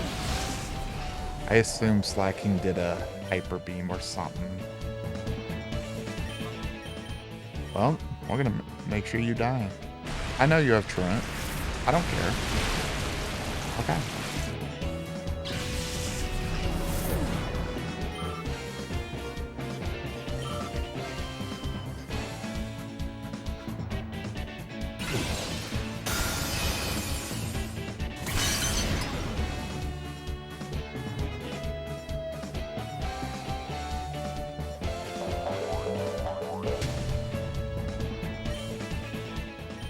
Belly Drum's a very interesting move.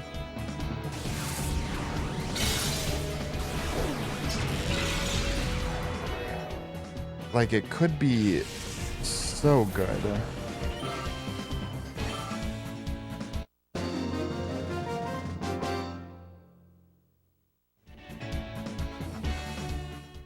So, for anyone who doesn't know, Belly Drum halves your attack. I mean, halves your HP, but maxes out your attack stat. So you would do 3 times damage. That's kind of insane.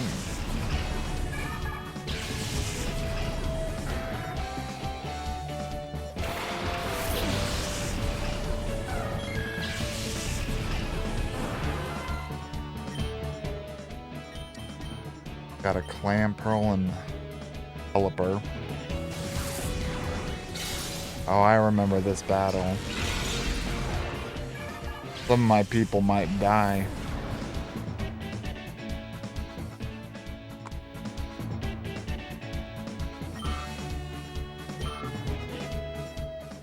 Because of this boy. This boy likes to do one thing and one thing only that I've seen. He likes to blow up.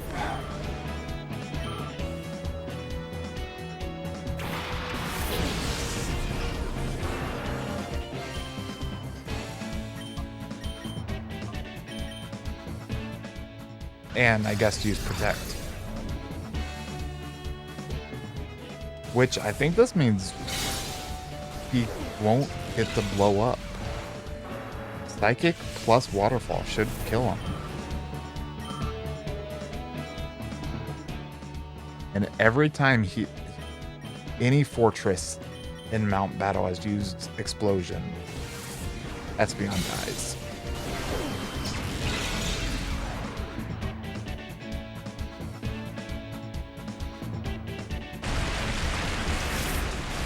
That Psychic did way more damage than I thought.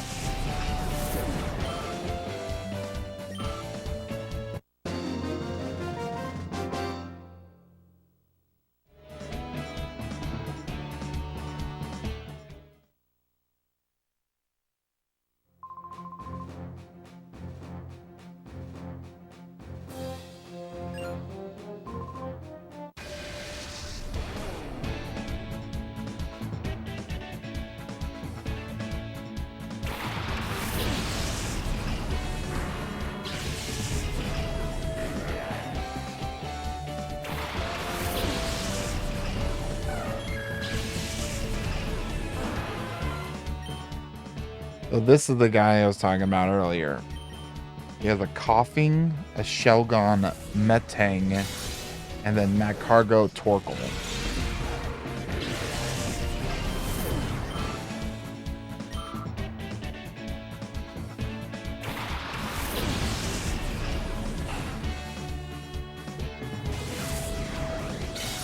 Like, I guess I can kind of understand not giving him a Metagross and a Salamence, but why no Weezing?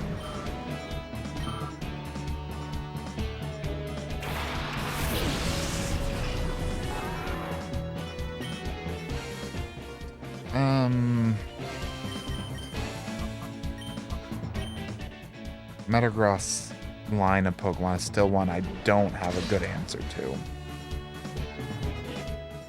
which is going to be very relevant for the final guy.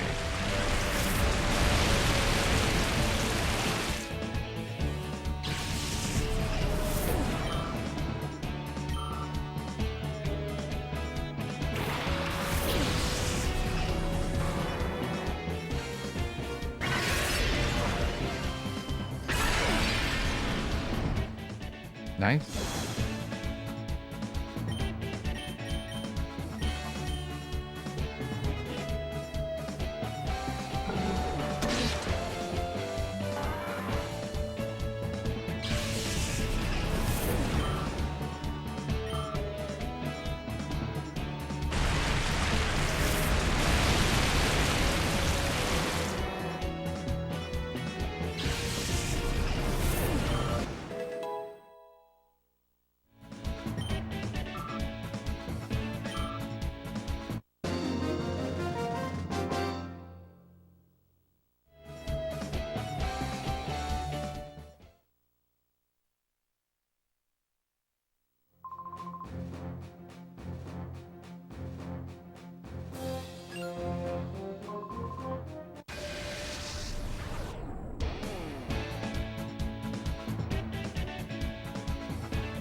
How many minutes do you think has been wasted to protect?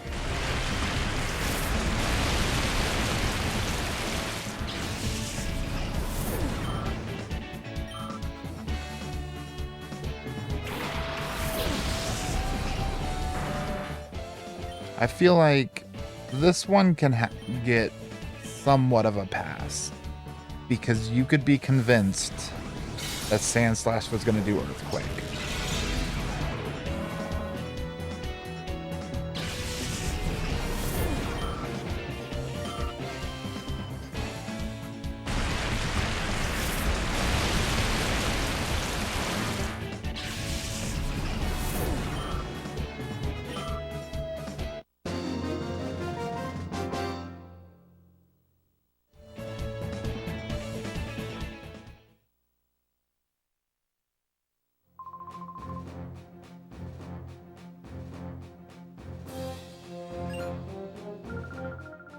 Nimbless.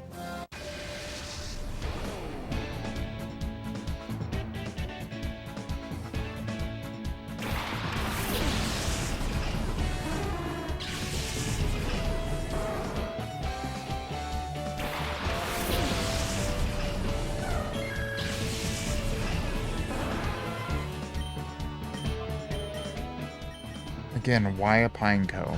Why protect Pineco? Come on.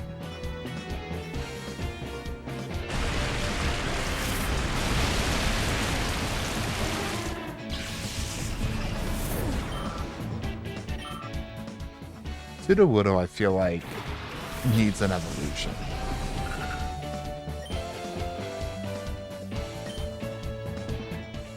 Pineco, you get a pass now because they have a C-Dot with also protect. Yeah, okay, yeah.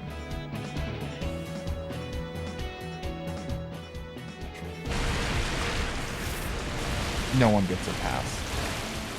Nimbless, I don't like your team. What are you doing? Why are you here on level 89?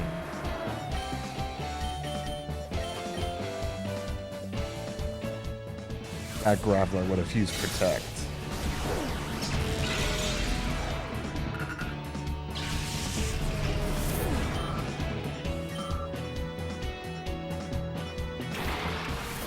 Now, I know this game and Coliseum were made by people who I don't think they've ever actually played Pokemon. And that's fine and all. But through making all of this Mount Battle, they clearly got a feel for... Yeah, Protect. Yeah, Protect. They got a feel for what Pokemon were evolutions of others and different stuff. So you would think by this point in Mount Battle, there was the thought process to this team. I just can't see it.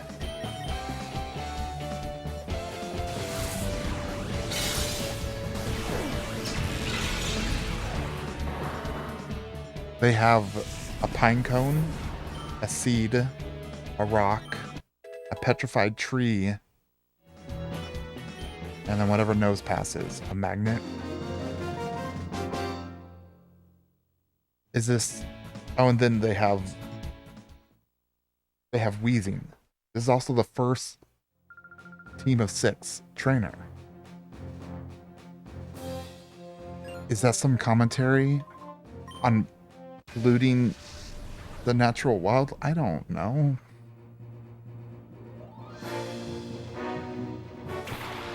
Maybe all of these teams are actually just random.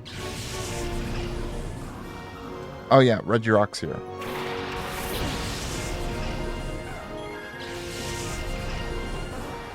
But as I mentioned before, I love his little photo there. The icon. Oh. He's not really as scary because he doesn't have high special defense. He has high defense and is weak to waterfall. He is scary. Metagross.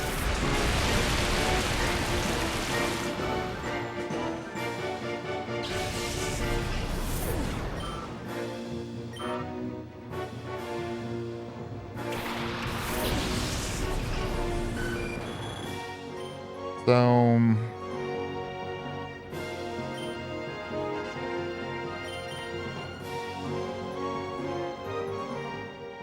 let's see if we can take down Metagross, because he can do some scary stuff. I don't think Waterfall's gonna do all of that. Come on, Starmie. Starmie came through. All right. That is very good news. So the final battle has a level 70 Metagross.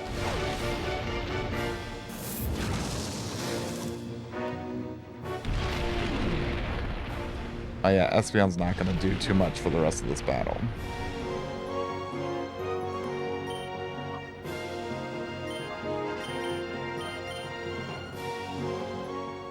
Well, okay, I say that. This is probably going to hurt over half. So, she will do stuff.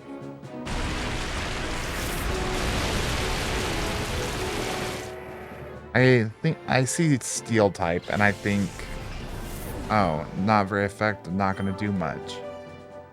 I always forget Espeon's an absolute unit.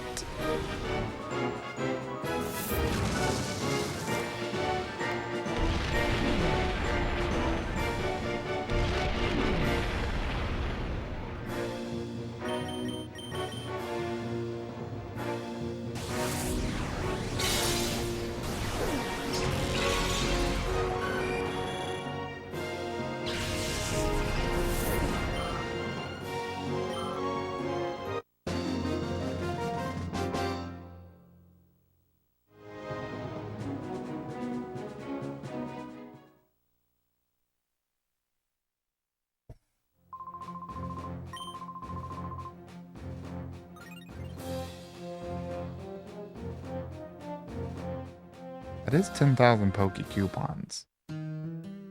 But I think I'm just gonna keep going. I'm gonna save here. And I may save before some of these battles that I'm looking at now.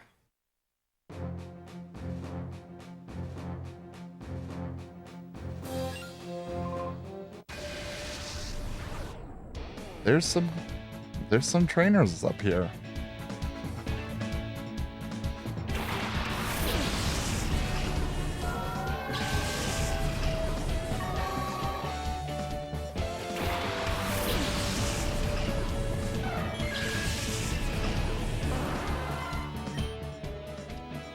I am curious if there's any trainer with a non-fully evolved Pokemon in the final 10.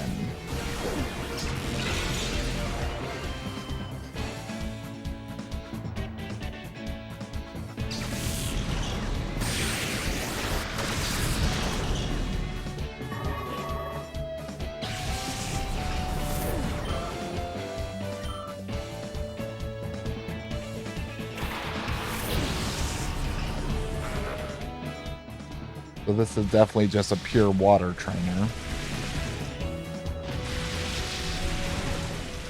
I love the Rain Dance Thunder combo. I don't... Yeah, they do have someone that can do that combo. They have Lantern.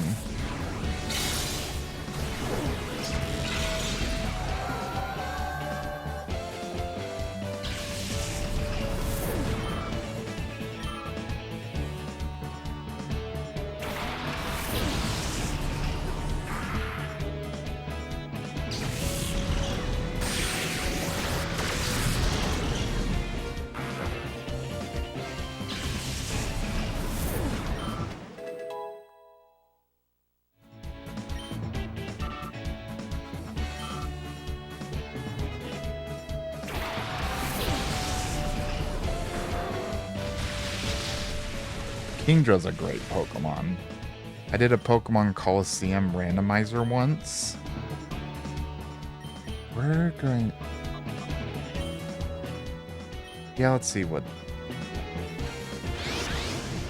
Kingdra has Swift Swim. That's why he went first. But I did a Pokemon Coliseum randomizer, and Kingdra was one of my starting Pokemon. And he had Cosmic Power to increase his defense and special defense. I made it so high in Mount Battle the first time I went through. But you could just set up +6 defense, and unless they crit, they do no damage to you.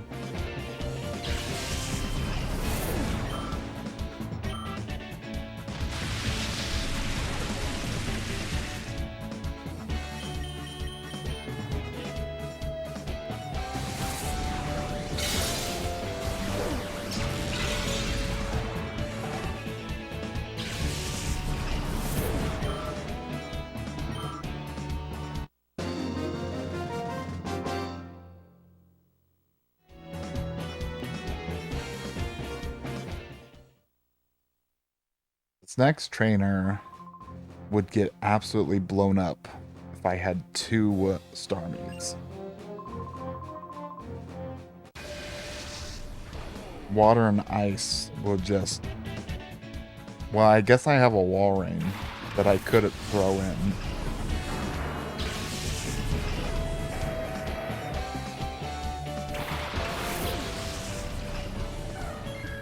I was hoping for different starting lineup.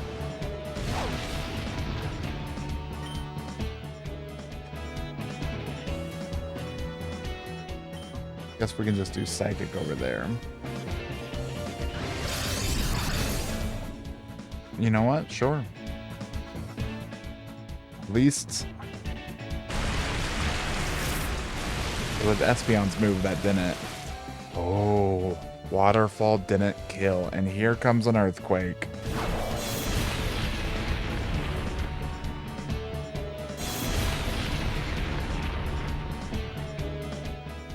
Things are getting interesting.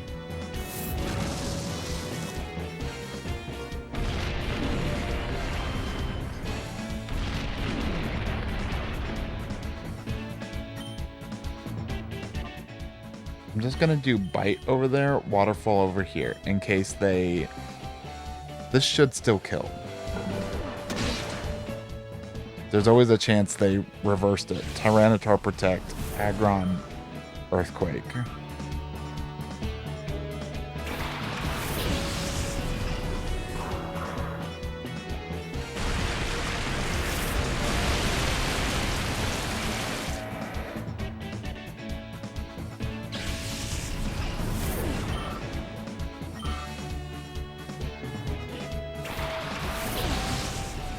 I'm a little worried for the next fight.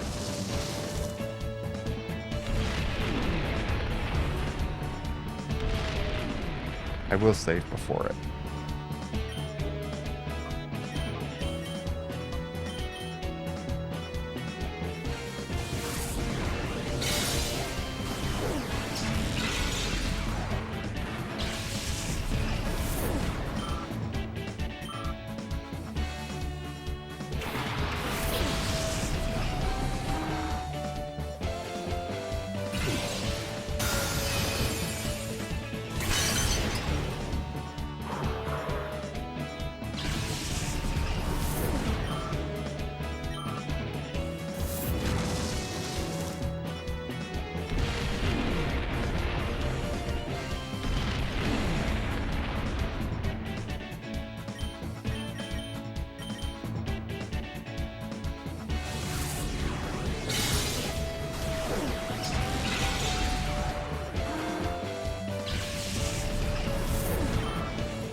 Alright.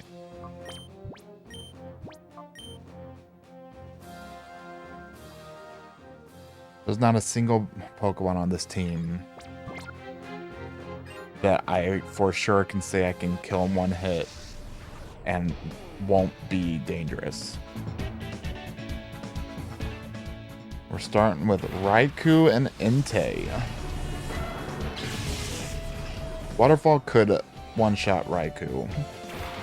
I mean, Entei. And Psychic, I don't actually know how good these legendaries' defenses are. This could one-shot. With a crit, it will.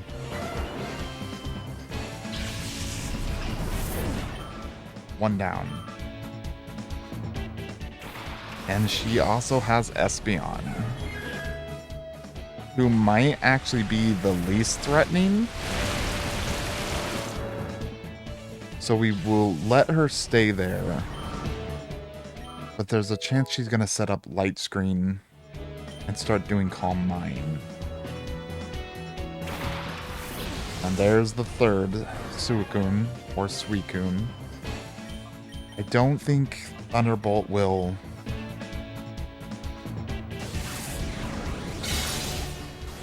I don't think Thunderbolt would have one-shot Suicune.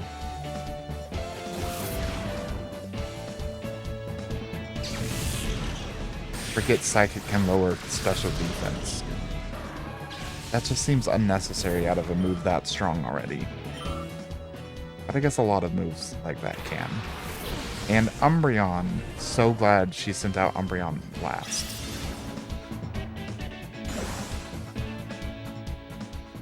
This went beautifully. Let's take out Espeon before she does... She might just use Bite and Helping Hand, Calm Mind boosted Bite. Could hurt. And we'll never know.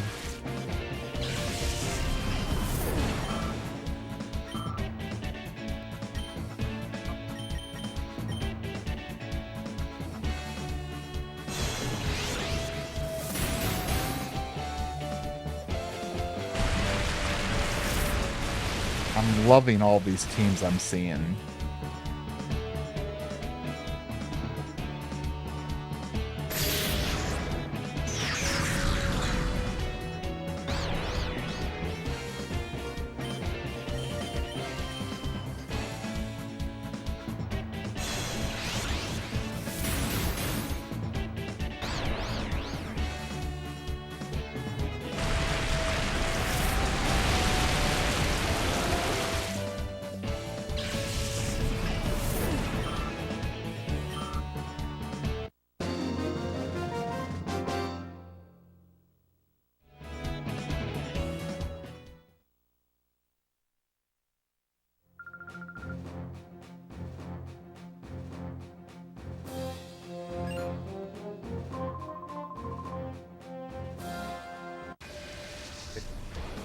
His dialogue there was, if you had a water, fire, and grass type Pokemon, who would you choose?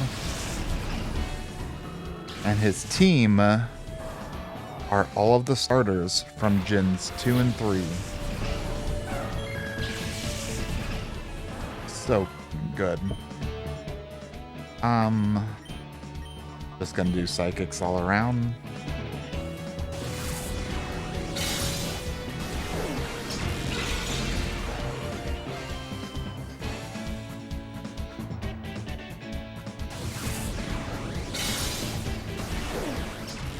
Swampert lived, but that's fine. Unless he does Muddy Water, that will be less fine.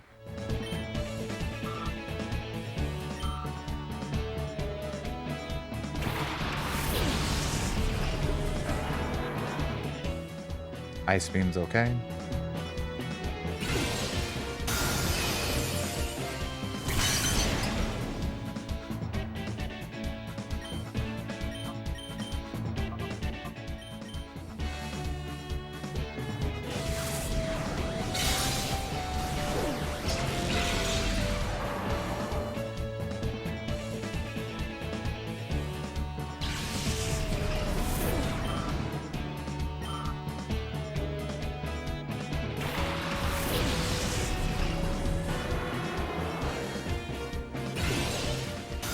explosion just looks so dorky without the flames constantly out.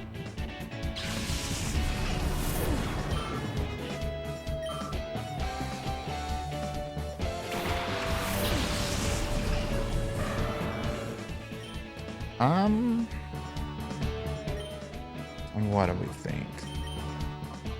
I don't know which does more damage. Just a normal Psychic from Espeon or a super effective Thunderbolt from Starmie.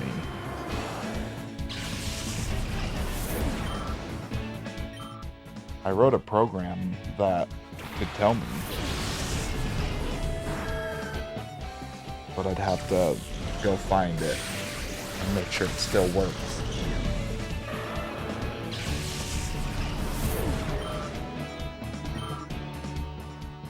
And I mean, I know there's tons of things online, but those are just so overly complicated for most of what I want. Those are for like competitive level and ISO Pokemon stuff. I built the program simply to know which does more damage, Waterfall or Surf with Gyarados. Because Surf has more attack, but Gyarados has way more attack than special attack. You get it. Answer is Waterfall by a large margin. But there is like a sweet spot where even if you have higher attack, Surf would do more damage.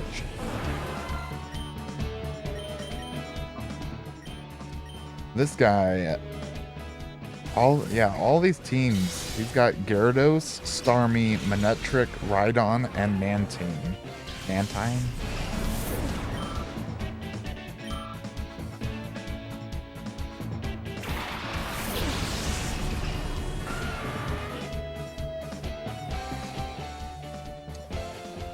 Lightning Rod.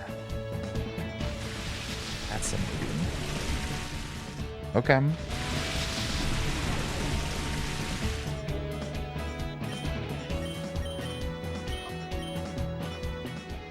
Psychic should take out the Rhydon. And then... well... then let's see who comes out. Darn. I love how whooshy Starmie's back star is. Like, it's not rigid as it's spinning. It's got a little sway to it.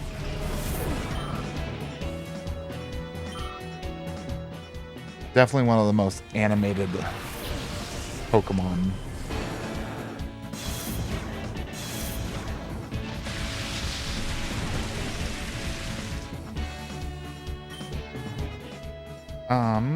Guess we'll just do Bite and a Thunderbolt. I could never pass up a Thunderbolt on a Gyarados.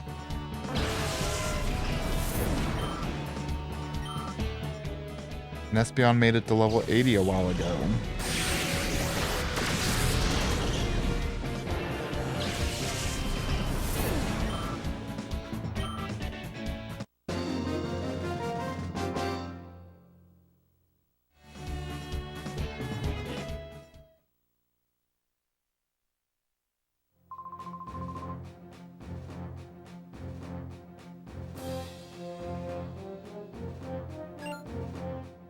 None of these next ones look too terrifying.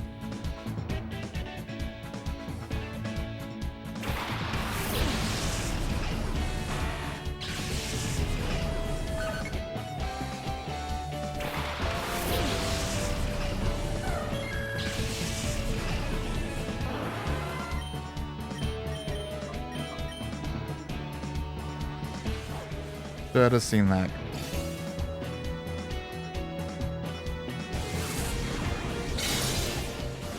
There's a chance she'll send out Breloom next.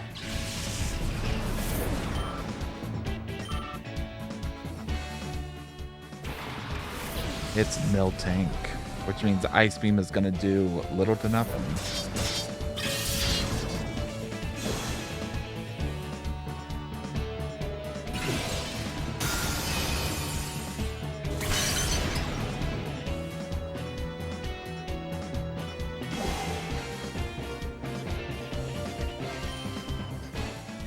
Think I still outspeed the Ninjask?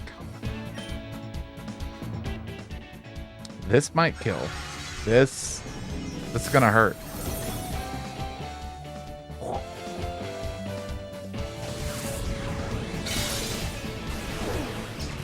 That speed boost.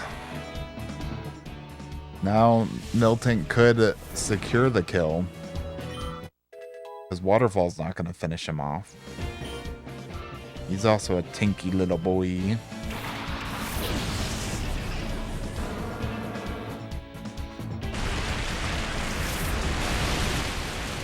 Waterfall finished him off. He's not a tanky little boy.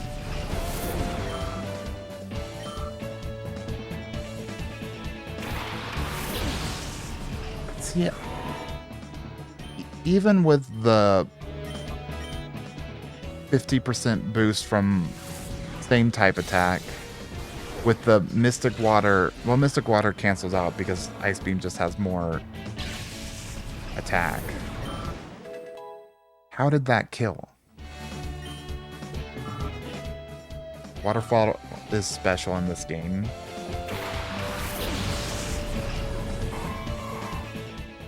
I don't know. I'm happy it did.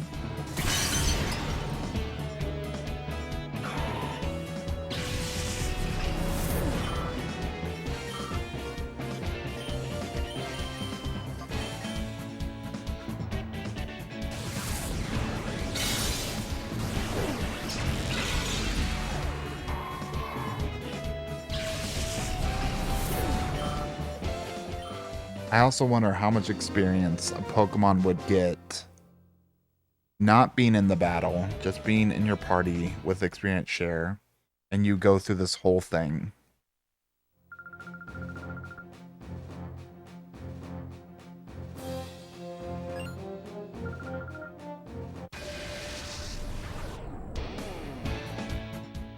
Like, they could get a crazy amount of levels. Obviously, what I did here, where Starmie was in all the battles with experience share, he got even more.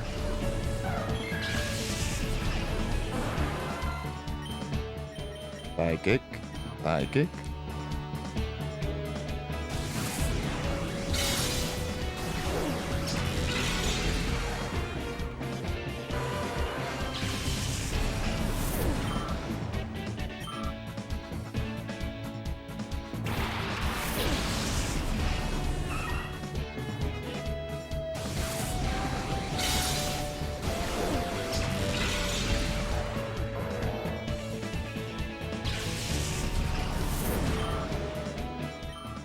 I almost think I can just mash Psychics this whole battle. Actually, I can if I make sure that Espeon does the Psychic on Swellow.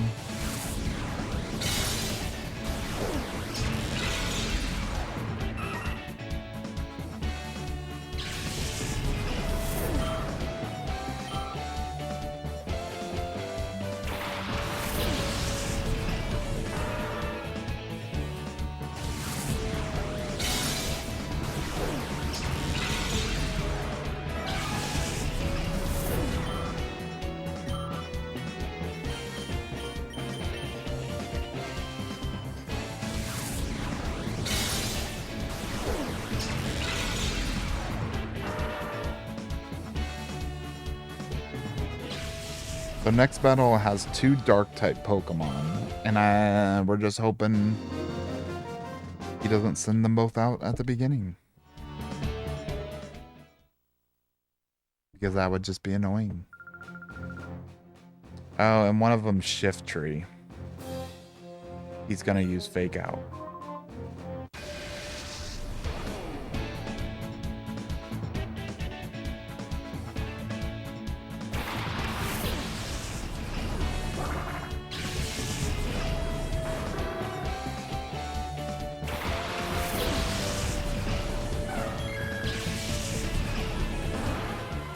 And we got cast form.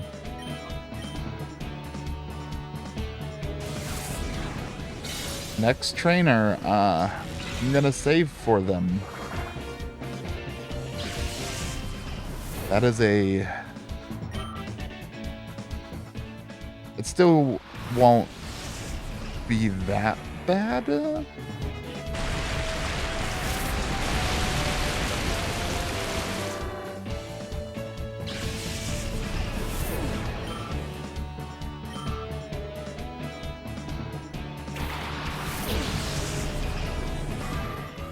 I think it could be argued that the next trainer, though, has better Pokemon than the final one.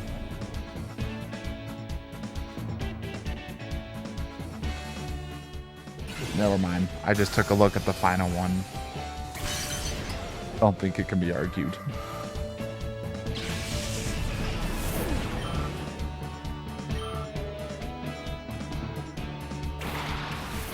Oh no, yeah. That final battle is gonna be...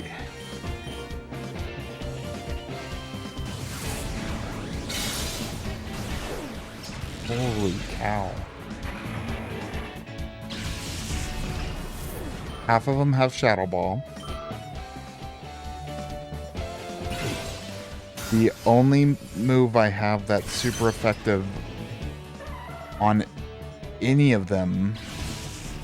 Well, I have Ice Beam for one that will one-shot.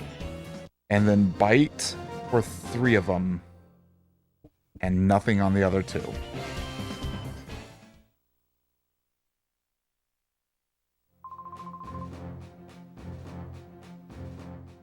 But before we even get there, we have Libal. Libel?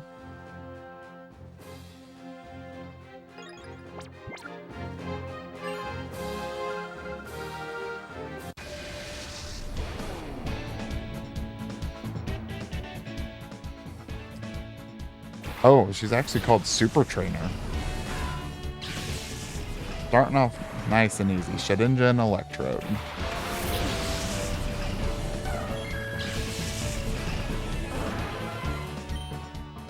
This does mean we're hoping Waterfall kills Electrode.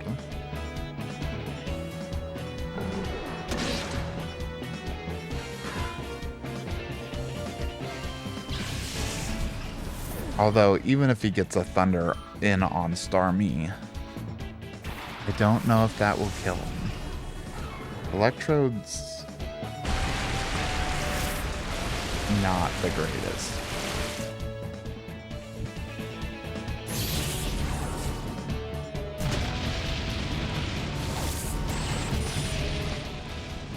And he exploded.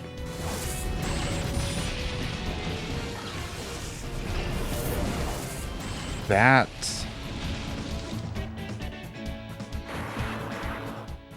Okay.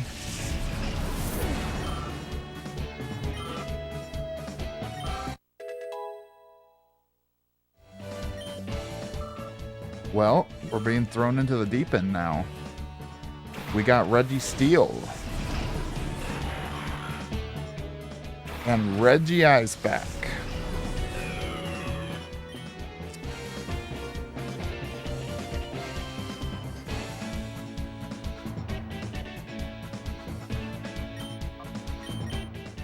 Let's try taking down Regice. I don't know their moves. That did a lot more. I also don't even know what Registeel... yeah, you have Earthquake, okay. Not a very strong Earthquake. How weak is Registeel?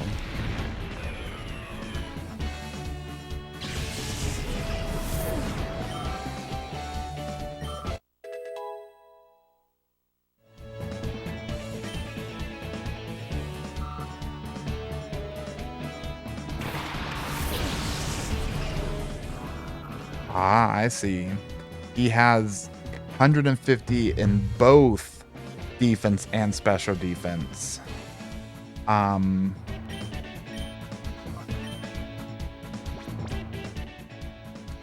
let them die. It's fine.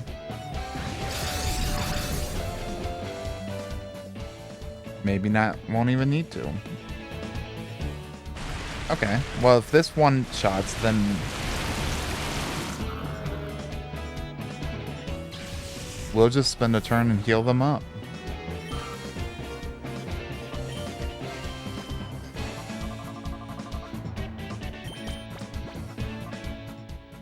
Espeon, they both have enough HP where that Hyper Potion didn't fully heal Espeon. It will fully heal up Starmie.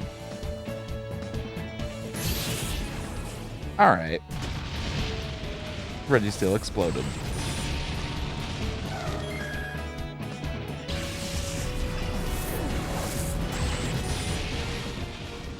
Starmie tanks it and gets all the experience.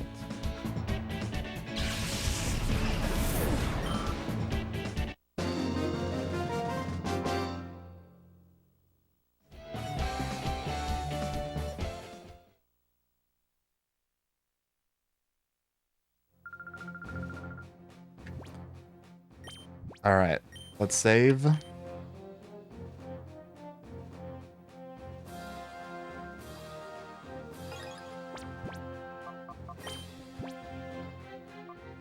We're going to put Baby Burps in first because he has Intimidate.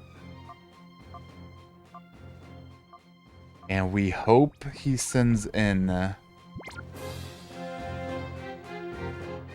Yeah, there's only 2 Pokemon I don't want him to have. I guess we'll save here rather than back there. Because if I can cut the attack of one of them down right now, that could make that Pokemon much less threatening and just leave them in the whole time.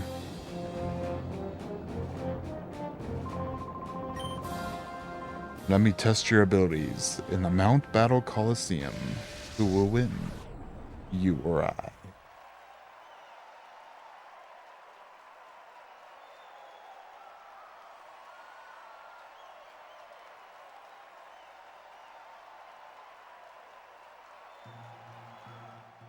Mount Battlemaster Battleless.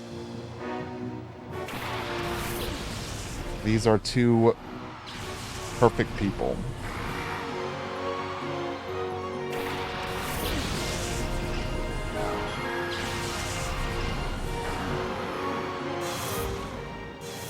The question is, which one is actually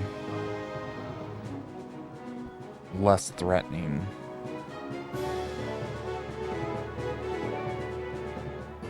Dusclops has boosted Shadow Balls. I'm gonna say Dusclops is probably less threatening.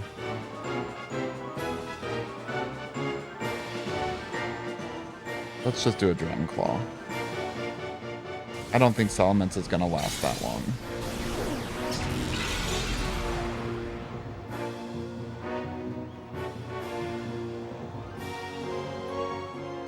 And that was a Hyper Beam miss.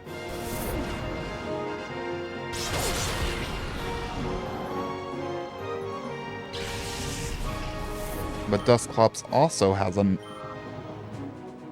one move that could just take out. Oh, you're going to use Imprison.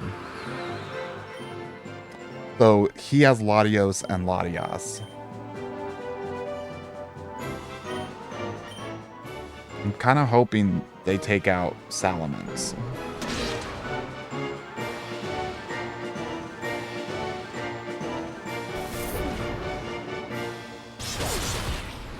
That's not Salamence.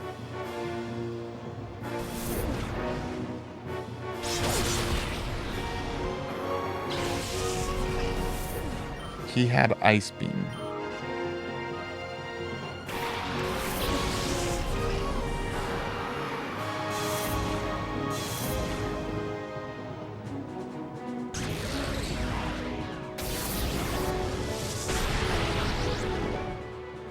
That did still do a bunch of damage. We'll heal that back up. I mean, I would like Starmie to be in here for the finale, but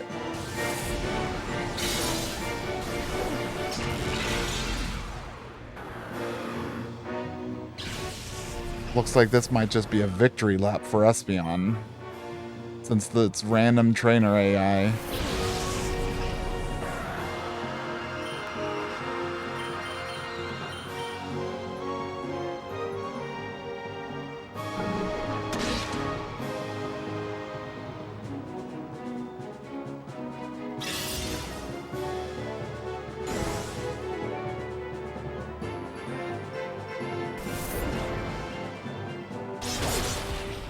Actually, yeah, I'll switch out to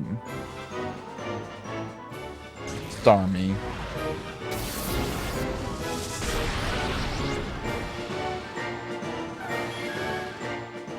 Okay.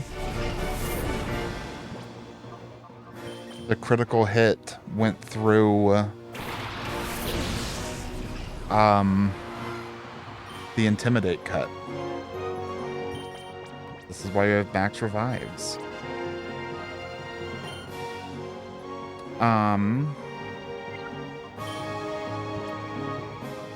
Sure.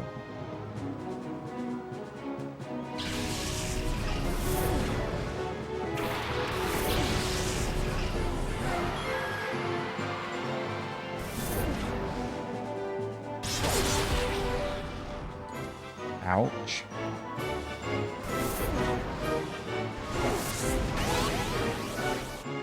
Oh, that's fine. So, he has Ice Beam, so I cannot use Ice Beam anymore. But that's fine. We'll kill him with Bite, and then get a Waterfall in on Metagross.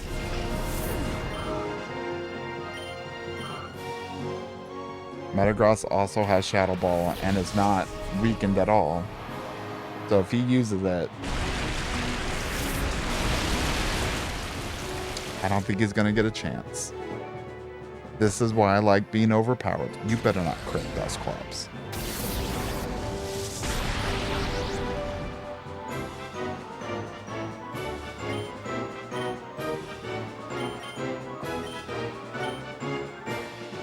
This might be it.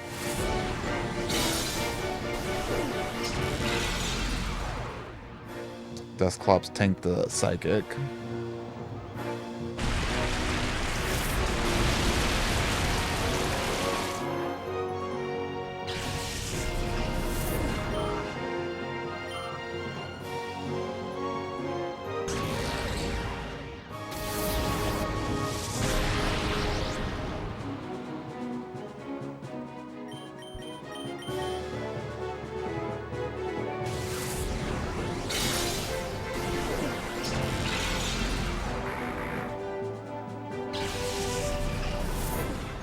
That is all 100 battles of Mount Battle complete.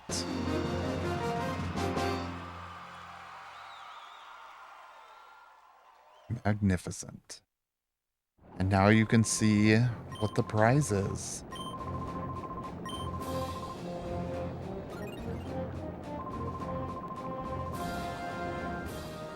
Oh, you cleared Mount Battle entirely without changing your Pokemon once.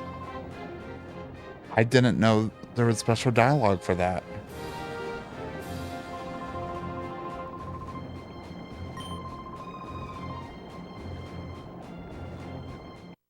I did not know you got special ribbons.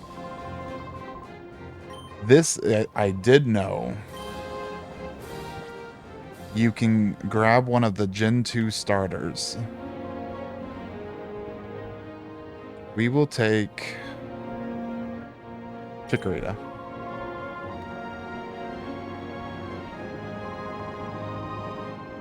Alright. This was Pokemon XD, Gale of Darkness. Thank you for watching, and I'll see you next time.